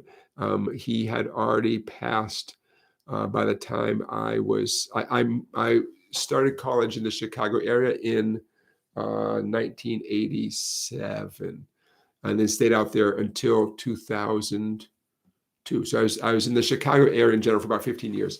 And yeah, I did not. I met lots of people who knew Steve Goodman or who had known him in one capacity or another, but I never actually saw Steve Goodman. What a cool guy. I've been known to play City of New Orleans. I've been known to play it. A million years ago, I had a college radio show. Sunday mornings, the folk show. I did not pick that name, but the folk show, you can imagine, we played acoustic music. And I had that show. I had that show technically for longer than I was actually in college, because even after I graduated, we were having a hard time finding someone to take over the show. So I kept doing it. So technically, I was on college radio longer than I was in college. And I started off every show with someone's version of City of New Orleans, right? Good Morning America. This is Sunday mornings, 7 a.m, right? 4 years, man. I did not stay up late on a Saturday night for 4 years. And the one time that I overslept and was late for my own college radio show on a Sunday morning, the one time that I overslept by about an hour, got to the radio station as fast as I could, only to find out that thanks to daylight savings time, I was right on time. So even then I couldn't be late.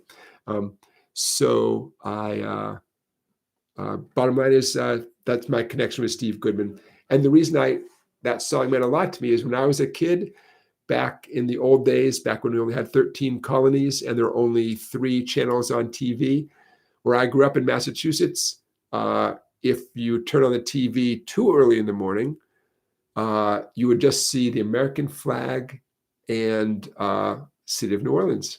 I forget what TV network that was. This would have been the 1970s in Massachusetts. But if you want to see your Saturday morning cartoons and you're up too early, you have to wait for them to, I don't know what time the cartoons would come on, but it was just the image of the American flag and the City of New Orleans and on some kind of loop. And then finally the cartoons would come on. So that was my connection as a little kid with the City of New Orleans. And I wondered, in hindsight, was it Arlen Guthrie's version they were playing? Probably, because that was the most commercially successful version of it. But a lot of people have done that song. And so when I did my college radio show, WNUR 89.3, the New Music FM, I was encouraged to say that even though most of the music I played was not new music, but I was encouraged to say 89.3 WNUR FM, the new music FM. And here's Lightning Hopkins from 1961. Here's Lightning Hopkins, whatever. Yeah. So John Prine, you asked about John Prine. I saw him live. I never met him. I met his brother, Dave Prine. He would come into the music shop where I was working. Hog Eye Music, Evanston, Illinois. Those of you who have reason to be in the Chicago area, go ahead and stop by Hog Eye Music, Hogeye. See my friend Jim Craig at Hog Eye Music. Call in advance just to make sure they're open at the exact moment that you want to visit. Dave Prine. I didn't meet a whole lot of, even though I worked in an extremely cool guitar shop, the coolest guitar shop I could imagine. I didn't meet too many famous people. I met a lot of interesting people, really interesting people. Howard Levy, anybody know who Howard Levy is? Let's put that in the chat. If you know who Howard Levy is, Levy, maybe mention in the chat how you know who Howard Levy is, who he is, maybe a famous band that he played in. One of those bands that's made up of musicians, not, pop stars, musicians. Who is Howard Levy and who did he play with? And then I'll tell you my Howard Levy story. Scrolling. Hey, Jerry, you mentioned, Zielinski Guitars out of Chicago. Now I did my homework, and you're talking about Dean Zielinski, right? From Dean Guitars. So Zielinski Guitars is kind of Dean Guitars. That's, I think, what I found. Hey, Mark G, thank you for purchasing the Strum Pattern Bible. Thank you. I appreciate that. So I looked into the Zielinski Guitars, and thank you for the recommendation. Excuse me. Bear with me, folks. Talk amongst yourselves. Scrolling. Looking for those question marks. Paul says, is it dark here tonight? No, it could just be the black backdrop there. The angle of the camera. Yeah, it could be.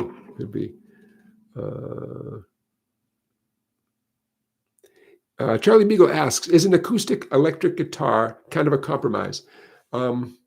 They are so incredibly popular. I believe the vast majority of any new acoustic guitars you see in any shop are acoustic electric guitars because everybody wants them. I have a feeling it costs the manufacturer very little to include that as an option. So in terms of what I would describe as lower priced and mid-priced guitars, the vast majority are compromised. Now, since you brought it up, I really dislike the sound of a plugged-in acoustic guitar on recordings. I'm not talking about someone who does it because they've got an acoustic gig and they have to plug in, because I've been that guy. That's just what you do. If you're an acoustic guitar player, but you're playing a big room, I get it. You plug in and you do it, and I've done that. I'm talking about when you're making a recording and you have the option of putting a really nice microphone, in the vicinity of your sound hole and getting a great acoustic sound.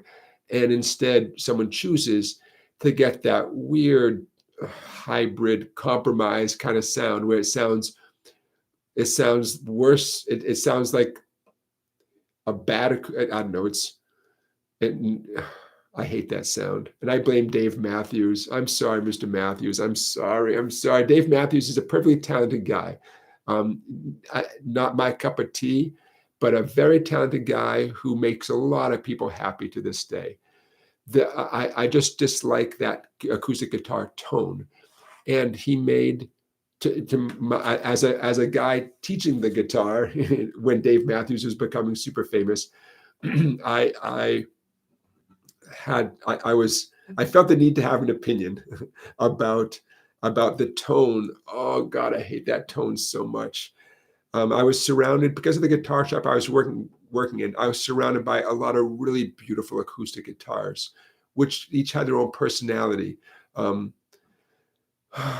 new and used. And they're so interesting, man.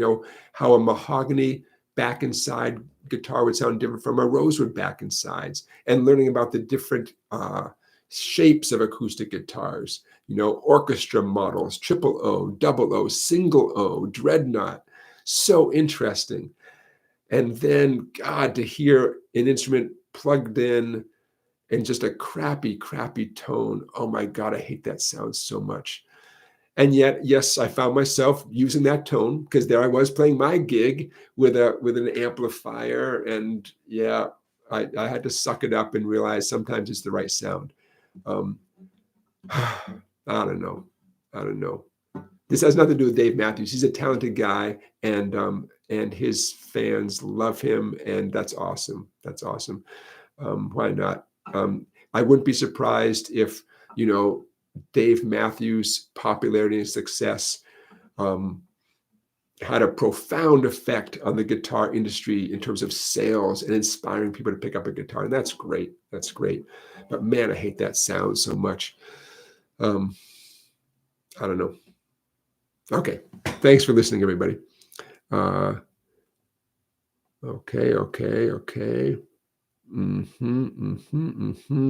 Scrolling down here. Yes, Paul Mannion. I don't know if you were the first person, but Paul Mannion knows what I'm talking about. So Paul Mannion identified correctly that Howard Levy, a lot of people came to know him as a member of Bella Fleck and the Flecktones. Howard Levy lived in the Chicago area, maybe still does, and he would stop in the music shop I worked in sometimes. And so among my Howard Levy stories, I went to see him one time. He was playing a gig in Chicago he was backing up a trumpet player, Claudio something. I'm sorry, I don't remember the trumpet player's name. He was backing him up on piano. And at a certain point in the gig, Howard Levy pulls out a harmonica and takes a solo where I think he was playing the same, melodic lines on harmonica and piano. And I don't know what's more impressive, if he were actually playing in unison, playing the exact same lines, or if he was playing something different. Oh my God. I haven't seen anything cooler than that. I've seen cool stuff. I haven't seen anything cooler than Howard Levy doing that, man. So Howard Levy comes into the music shop one time, and I think he was wanting to know if we had jaw harps, right? That metal thing you twang it with your finger, right? Jaw harps. I don't know if he wanted to buy them or if he might have been asking if we had them in ways that were tuned differently from each other, right? Well, it came to light what Howard Levy was envisioning was a contraption where he could have 12 jaw harps mounted in a circle, I think he said, so that he could jump from one to the other. And remember, music has 12 notes, right? A, B, C, D, E, F, G, and the 5 sharp notes or flat notes, right? And I'm talking with Howard Levy, and he's getting this faraway look in his eyes, like I'm not really there anymore. And he's describing this instrument, and he's like, I don't know, man. He was thinking and he was processing what he would do with this instrument, I guess. And I realized that I'm not really part of this conversation, but yeah, it's pretty cool that Howard Levy is sharing with me, that how his mind works. Very cool. What's the other Howard Levy story I have? I think I have another one. Anyways, what an interesting guy. So I would meet some pretty interesting people, but not celebrity pop stars so much. Michelle Schacht, remember Michelle Schacht? She came into the music shop one time, and that was nice to meet her too. Okay, scrolling down. John is asking if I ever went to the Shabu Inn. No, that was in the Chicago area. That might have been before my time. I went to a lot of folk and blues places around Chicago in general. I've heard of the Shabu Inn, but that might have been before my time. Edward Richard. Hey, Edward Richard, thank you for being here. I see your name there. Yeah, Charlie Beagle. That it's with the acoustic electric guitar. It's just a different instrument, and people like me need to accept that it's a different sound because everyone else did. Everyone else like, oh, it's that Dave Matthews sound. It's that twangy with that bit of sizzle. Where it takes away all the personality of the guitar, and you might as well be playing something that costs $49. Yeah, so people like me need to just let go of that, and yeah, and treat it like a third instrument. It's neither electric nor acoustic. It's its own thing. And to this day, I have a hard time letting go of that because it's such a bad sound. And yet, just to be fair, I'll say it one more time. Yes, I've been that guy using that sound because the circumstances dictated that. And I chose to plug in my guitar and run it through an amp, my acoustic guitar. I could have, if this is such a big deal to me, I could have used a perfectly nice quality acoustic guitar mic, put it right up to the sound hole, and walked the walk. And I chose for the convenience of just plugging it into an amplifier and not having to deal with feedback or setting up an extra thing. And I went with the flow. Yep, I know. So Jerry, no, I did not use an acoustic DI like some sort of box to run it through. No, I didn't bother. But yes, I could have made more of an effort. We all could, I suppose, to make, if you're in that circumstance, to try to dial in as authentic an acoustic sound as possible. And I'm sure that technology exists now, and I'm sure it existed then. Or I just, I decided, I went as far as I was going to go. I had a sweet Martin guitar with a Martin pickup installed later. It didn't come with it. I had someone install it afterwards, my friend Jim Craig from Hog Eye Music. And the sound was okay. And I'm playing in a sandwich shop. I'm not, but when I went to record, 100% did not use it recording because it sounded like crap. Okay, I'll let go of this. Thank you for letting me, talk about. Robert Smith asked a great question. Which of your books provides the most practice for the right hand for beginners? The Strum Pattern Bible is literally all about your strumming hand. So if you're right-handed, this is all about the right hand. Yes, the left hand has to do stuff, but that's all about the right hand.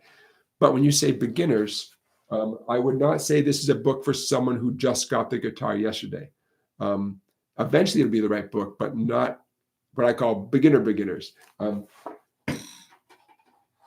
So for beginners, we have these books. Again, even though these look like real paper books, what you will get is the electronic copy of these books. So for beginner who is simply getting used to doing anything on the guitar, these are the right things.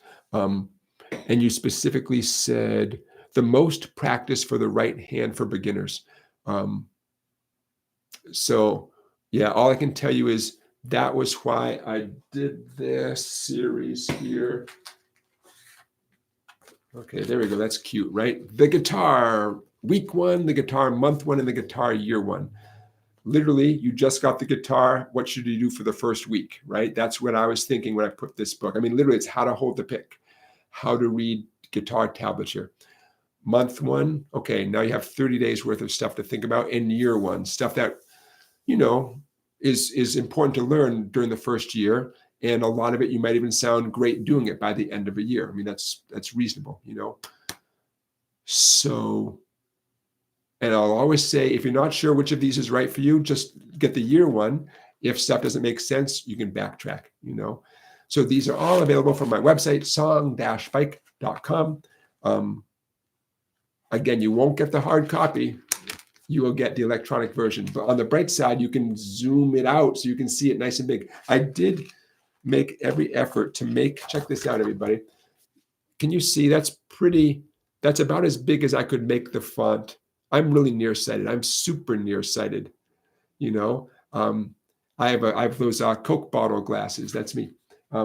So I'm definitely sensitive to how small the print is, But nevertheless, you can make it even bigger on your computer. So you'll get it in PDF form. Okay. Anyways, I hope that answers your question, Robert. I appreciate the question. Bill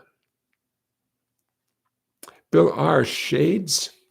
I don't remember the name of that one. I believe you that it exists, but these might have been a little bit before my time because I know a lot of Chicago clubs I don't recognize. Shades.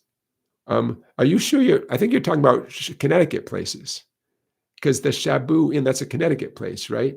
Yeah, I've only lived in Connecticut. Well, I've only lived in Connecticut since 2002.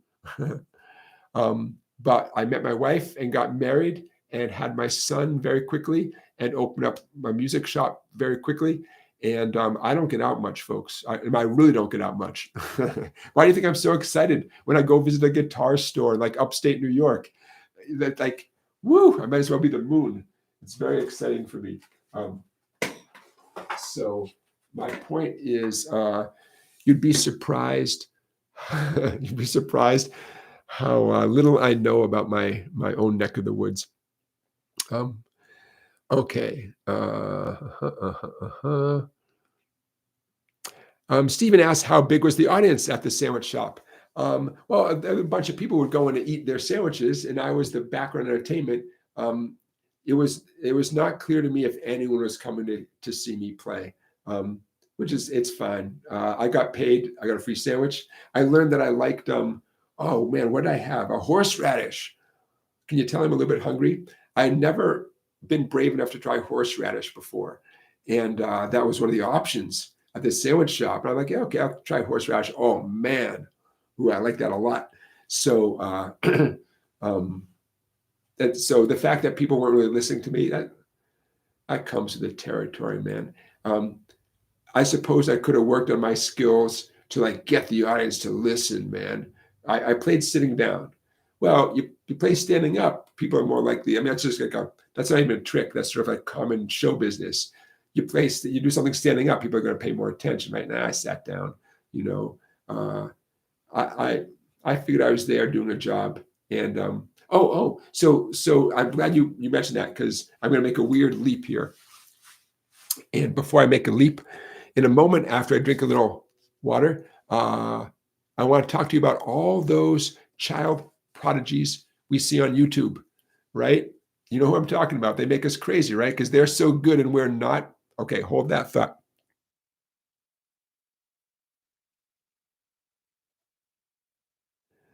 I know it looks like I'm drinking coffee, and it's actually water in a paper cup that used to hold coffee. Isn't that sad? That's sad. But I'm going to be eating pizza in a matter of moments, my friends. Tonight is pizza night at my house. I'm so excited. So we are going to wrap up pretty soon.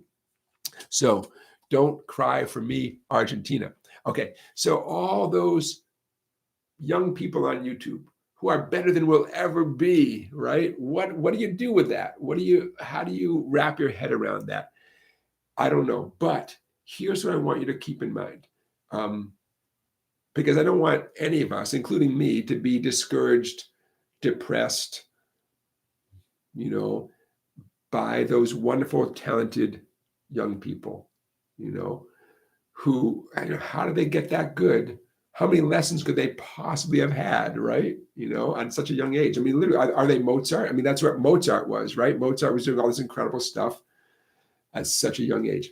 Okay, so here's what I want you to think about. Music serves our community. It serves whatever community, you're living in, right? Music is part of our world. It's part of, I want you to picture a town, right? Music serves the community in that town. That town is going to have weddings, funerals, store openings. But let's focus on the weddings and the funerals, actually. Right? Now, say someone in your life is planning a wedding. Maybe you have a son or daughter who's planning a wedding, right? Maybe you're planning a wedding, right? What are the chances you're going to be like, hey, man, I know this amazing 6-year-old who can play the drums. It's amazing. That's what I want at my wedding. No, it's never going to happen. In fact, that's exactly what you don't want at your wedding, right? It's the last thing you want at your wedding, some amazing 6-year-old who plays like Buddy Rich or Keith Moon or something, right? How about a funeral? Does that sound any better for a funeral? Right? At grandpa's funeral, right? Let's have that kid who, plays the violin, right? Just, it's not appropriate, So I want you to think of music as something that serves a community. Doesn't mean that those children aren't amazing and we can be inspired by them, we can admire them. There's a time and a place for that. It's called YouTube, right? It's called the town talent show, whatever you want to. That's great, If you think of music as something that serves a community for different occasions, right? Something where you want music to be at that occasion. You're celebrating an anniversary. How about a quiet night in an Italian restaurant? It's completely inappropriate, right? What do you want in an Italian restaurant? Man, you want that nice piano music, that nice classical guitar, How about like a really soft trumpet with a little piano in the background? Oh man, So don't lose sight of that when you're being, when you're awestruck by child prodigies, Both those things can and do coexist. Right? You're not going to get rid of those, as long as there's YouTube and social media, you're not going to get rid of those amazing kids, right? But neither are we going to, lose the need for perfectly competent musicians to, play Christmas music, man, play holiday music, play festive music, when the community needs that. And again, it's very rare that the community, that your family needs those child prodigies, So let them have their spotlight, That's cool. But it's extremely possible that you are going to be the person playing that sweet song, the right song at the right moment, played the right way. Oh man, like that could be you doing that, where the world doesn't need the child prodigy. They need you doing that thing. How about playing the chords so a really, really good singer can sing that really sweet song at the right moment for the right occasion? Yeah, you might just be playing the chords, quote, quote, you're just playing the chords, right? But you're making something happen that means a lot to the community at that moment, or to your family at that moment, to your church, to your whatever, right? So that's my pitch for not getting depressed or discouraged by those talented child prodigies. And I'm being kind of serious about this because it is a weird thing to reconcile. Why do we have to work so hard and they don't? How do you reconcile that? I don't know. But I can reframe that phenomenon in those terms, Okay, so thanks for listening. I want to put that out there because it helps me process it too, Okay, my friends, we are getting close to wrapping up here. So I'm going to scroll a little bit. Hey, Beginner Guitar Lessons, thank you for your super chat. I believe that. I see a beautiful combination on the screen here. 39 of you are watching, and I appreciate that. Thank you. And 46 thumbs up have floated in here, and I love that. So thank you so much. So I'm scrolling down to see if I have missed any of your questions. Many vibes. The most beautiful chord progression for beginners. What a great question. I will tell you right now, because this is both beautiful and less work than you can imagine. I'm going to play for a minute.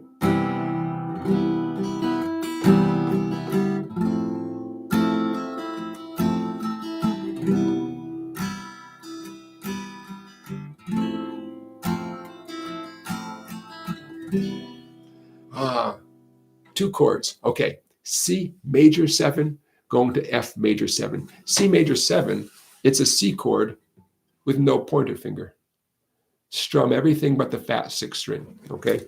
So pretty, and it's less work than than a C major chord. C major 7.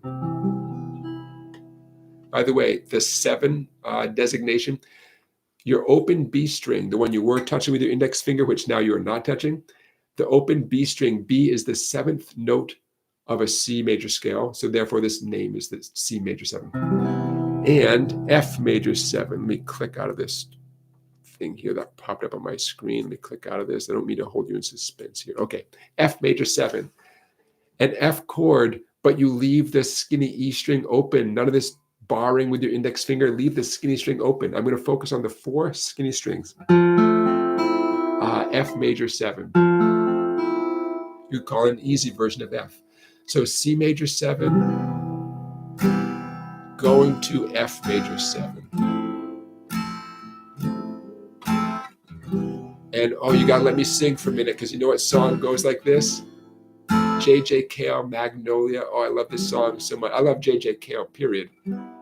There's a guitar player that should have rolled it off my tongue earlier when, asking about guitar players that mean a lot to me. It took me a lot of time before I discovered J.J. Cale. I was late to the J.J. Cale party. Anyways, I'm starting at F major 7. Whippoorwill singing. There's the C major 7. Back to F. Soft summer breeze makes me think of my baby. I left down in New Orleans. Left down in New Orleans. Oh. So what was I doing? 4 strums on F major 7, going to 4 strums on C major 7. That's almost the entire song. Thank you, J.J. Cale. Love J.J. Cale. There is an A minor chord that shows up at some point. There's an A minor G thing. Ooh, maybe I did a video. I don't know if I did. Anyways, Magnolia by J.J. Cale. Love that song. So many vibes. That's first thing that popped in my head. Bang. 2 chords that are easy, and a song that is based on those 2 chords. Almost the entire song is based on those 2 chords. It's my kind of question. Okay.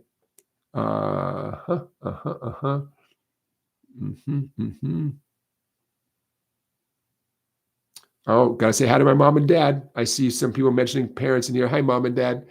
Hope you guys are doing well. Mom and Dad, I'm stopping at Pizza Palace on the way home and getting a pizza for dinner tonight. I'll tell everyone at Pizza Palace that you guys say hi. I'm sure they will send you hellos to Pizza Palace. I have this fantasy where somehow I recommend local businesses to you guys, and like any businesses that do like mail order stuff, maybe not pizza, not the best example.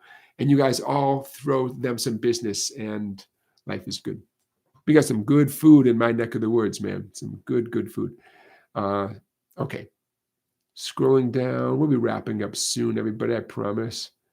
I want to thank you for being here, everybody. Thank you for the great questions.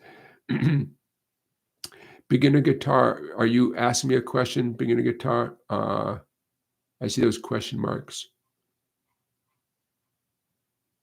I will read your message. Beginner guitar, are you posting again? If I missed it, feel free to post it again.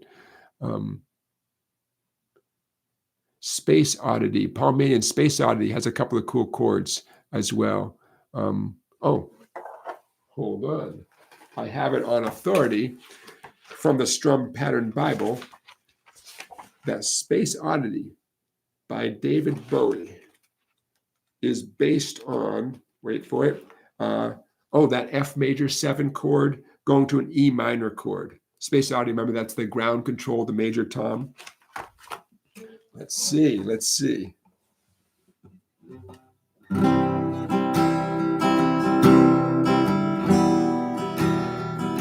There we go.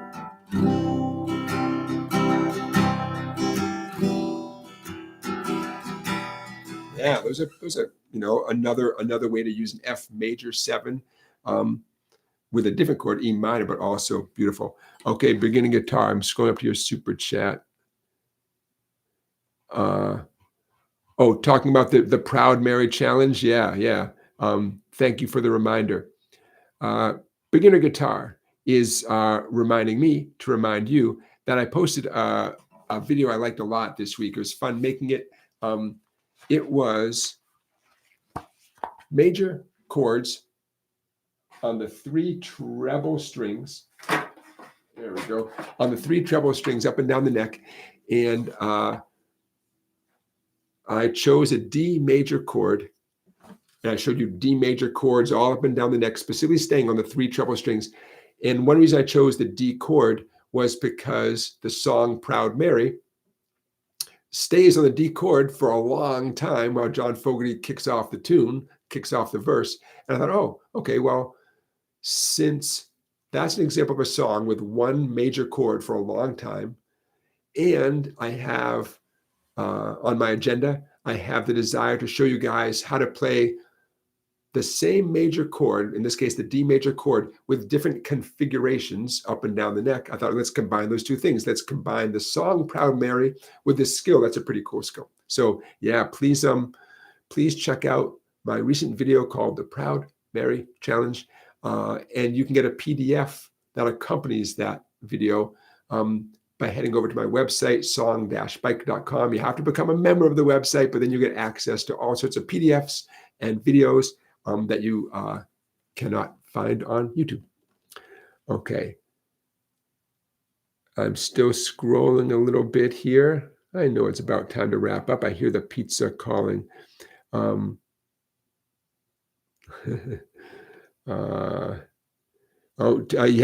John is mentioning TJ's Pizza on Route 1. Oh yeah, no, TJ's. I'm so happy when a chain, Kentucky Fried Chicken, moved out and a local place moved in. Ooh, I love when stuff like that happens. It's a cool thing. Beginner Guitar Lessons put the link to the Proud Mary video in the chat. So you can find that. Just look for that blue name, Beginner Guitar Lessons, and the wrench. Yeah, lots of good. In fact, I mean, I'm a pizza fan, so I've never had bad pizza, which tells you a little bit about my palate.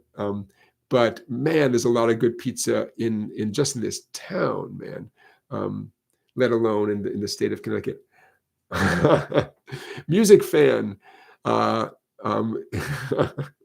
is giving us all a pro tip on pizza, and she's communicating to me that tonight we may be able to enjoy our pizza in peace because she got a bone for the dog.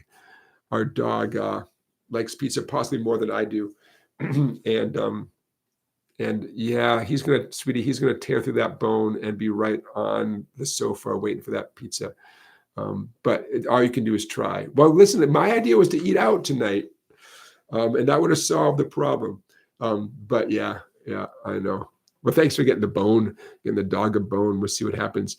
I have a dog and I have 2 new kittens, and the 2 new kittens are awesome.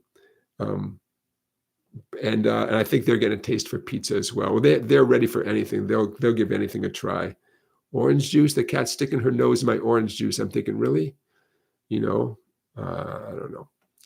Okay, I think I have addressed your awesome questions tonight. So let's call it on the questions. But I want you to know, Live to Fly, thanks for getting that scale book. I say thanks because I'm glad to know it's still in print. It sounds like it's still in print. And number 2, thanks for getting it because you're going to become a better guitar player and make the world a better place. And I thank you for doing those things. Okay, so my friends, I'm going to say goodnight. There are a few things that I didn't get to, which is great. That's fine. I'd rather work on your questions. But I see a few things I didn't get to, and we'll get to those next time. That's great. I want to share with you, what I'm working on, just to give you a sense for, number 1, how I structure a practice session, and also, I don't know, the kind of things that turn me on. And I'll tell you right now, the things I practice are not things that are bizarre things. It's more skills that I'm aware of and I can kind of do, but I'd like to get a lot better at them. And I know that there's really no substitute for just sitting there and doing it. So I thought you might get a kick. So we'll talk about this next time I see you. I want to share with you some of the apps that I've come across for ear training, because in a perfect world, we'd all have 20 minutes a day to work on our ears. And there's an app for that, right? There's an app for everything. Okay, so don't forget, should you be inclined to purchase the Strum Pattern Bible ebook tonight, you have about 24 hours from now, a little more than 24 hours. Save yourself 25%. Head on over to song-bike.com after the live stream. And the Strum Pattern Bible is 25% off if you enter the coupon code LIVE25. Live like live stream, get it? Live25. 25 for 25% off. So LIVE25. And I think that's going to do it. So I'm going to say a few good nights. Hey, Christian from Denmark. Hey, Christian, it must be tomorrow. It must be tomorrow. How is tomorrow? Hopefully tomorrow is okay, Christian from Denmark. I want to say good night to Beginner Guitar Lessons. I want to say good night to Live to Fly and Many Vibes and Johnny Midnight and Edward and Wayne, Charlie Beagle. Who else? I want to say good night to Paul. Good night, everybody. Good night, Moon. So thanks, everybody. Let's do this again. Next Saturday will be our 18th. I think for our 20th live stream, we should do something special. We'll think of something for the 20th. So that'll be a few weeks from now. I will see you next Saturday, the 23rd. Don't forget to follow me on social media, if only for one reason. If I ever have to cancel or reschedule or do something with this live stream, that's how I'm going to let you all know about that. So Facebook or Instagram, just do a search for the word Songbike, SONGBIKE, all one word. I'll pop up. And follow me on Instagram or Facebook or both. And that is exactly how I will tell you, hey, tonight's live stream will be only 1 hour, or I'm going to move it to Sunday, I don't know, to Saturday earlier in the day, or whatever it happens to be. Okay, you get the idea. All right, my friends, be well, play your guitar. I hope you have a great rest of your weekend. I will see you next time. And I'm off to enjoy some hot, fresh pizza, knock on wood. Okay.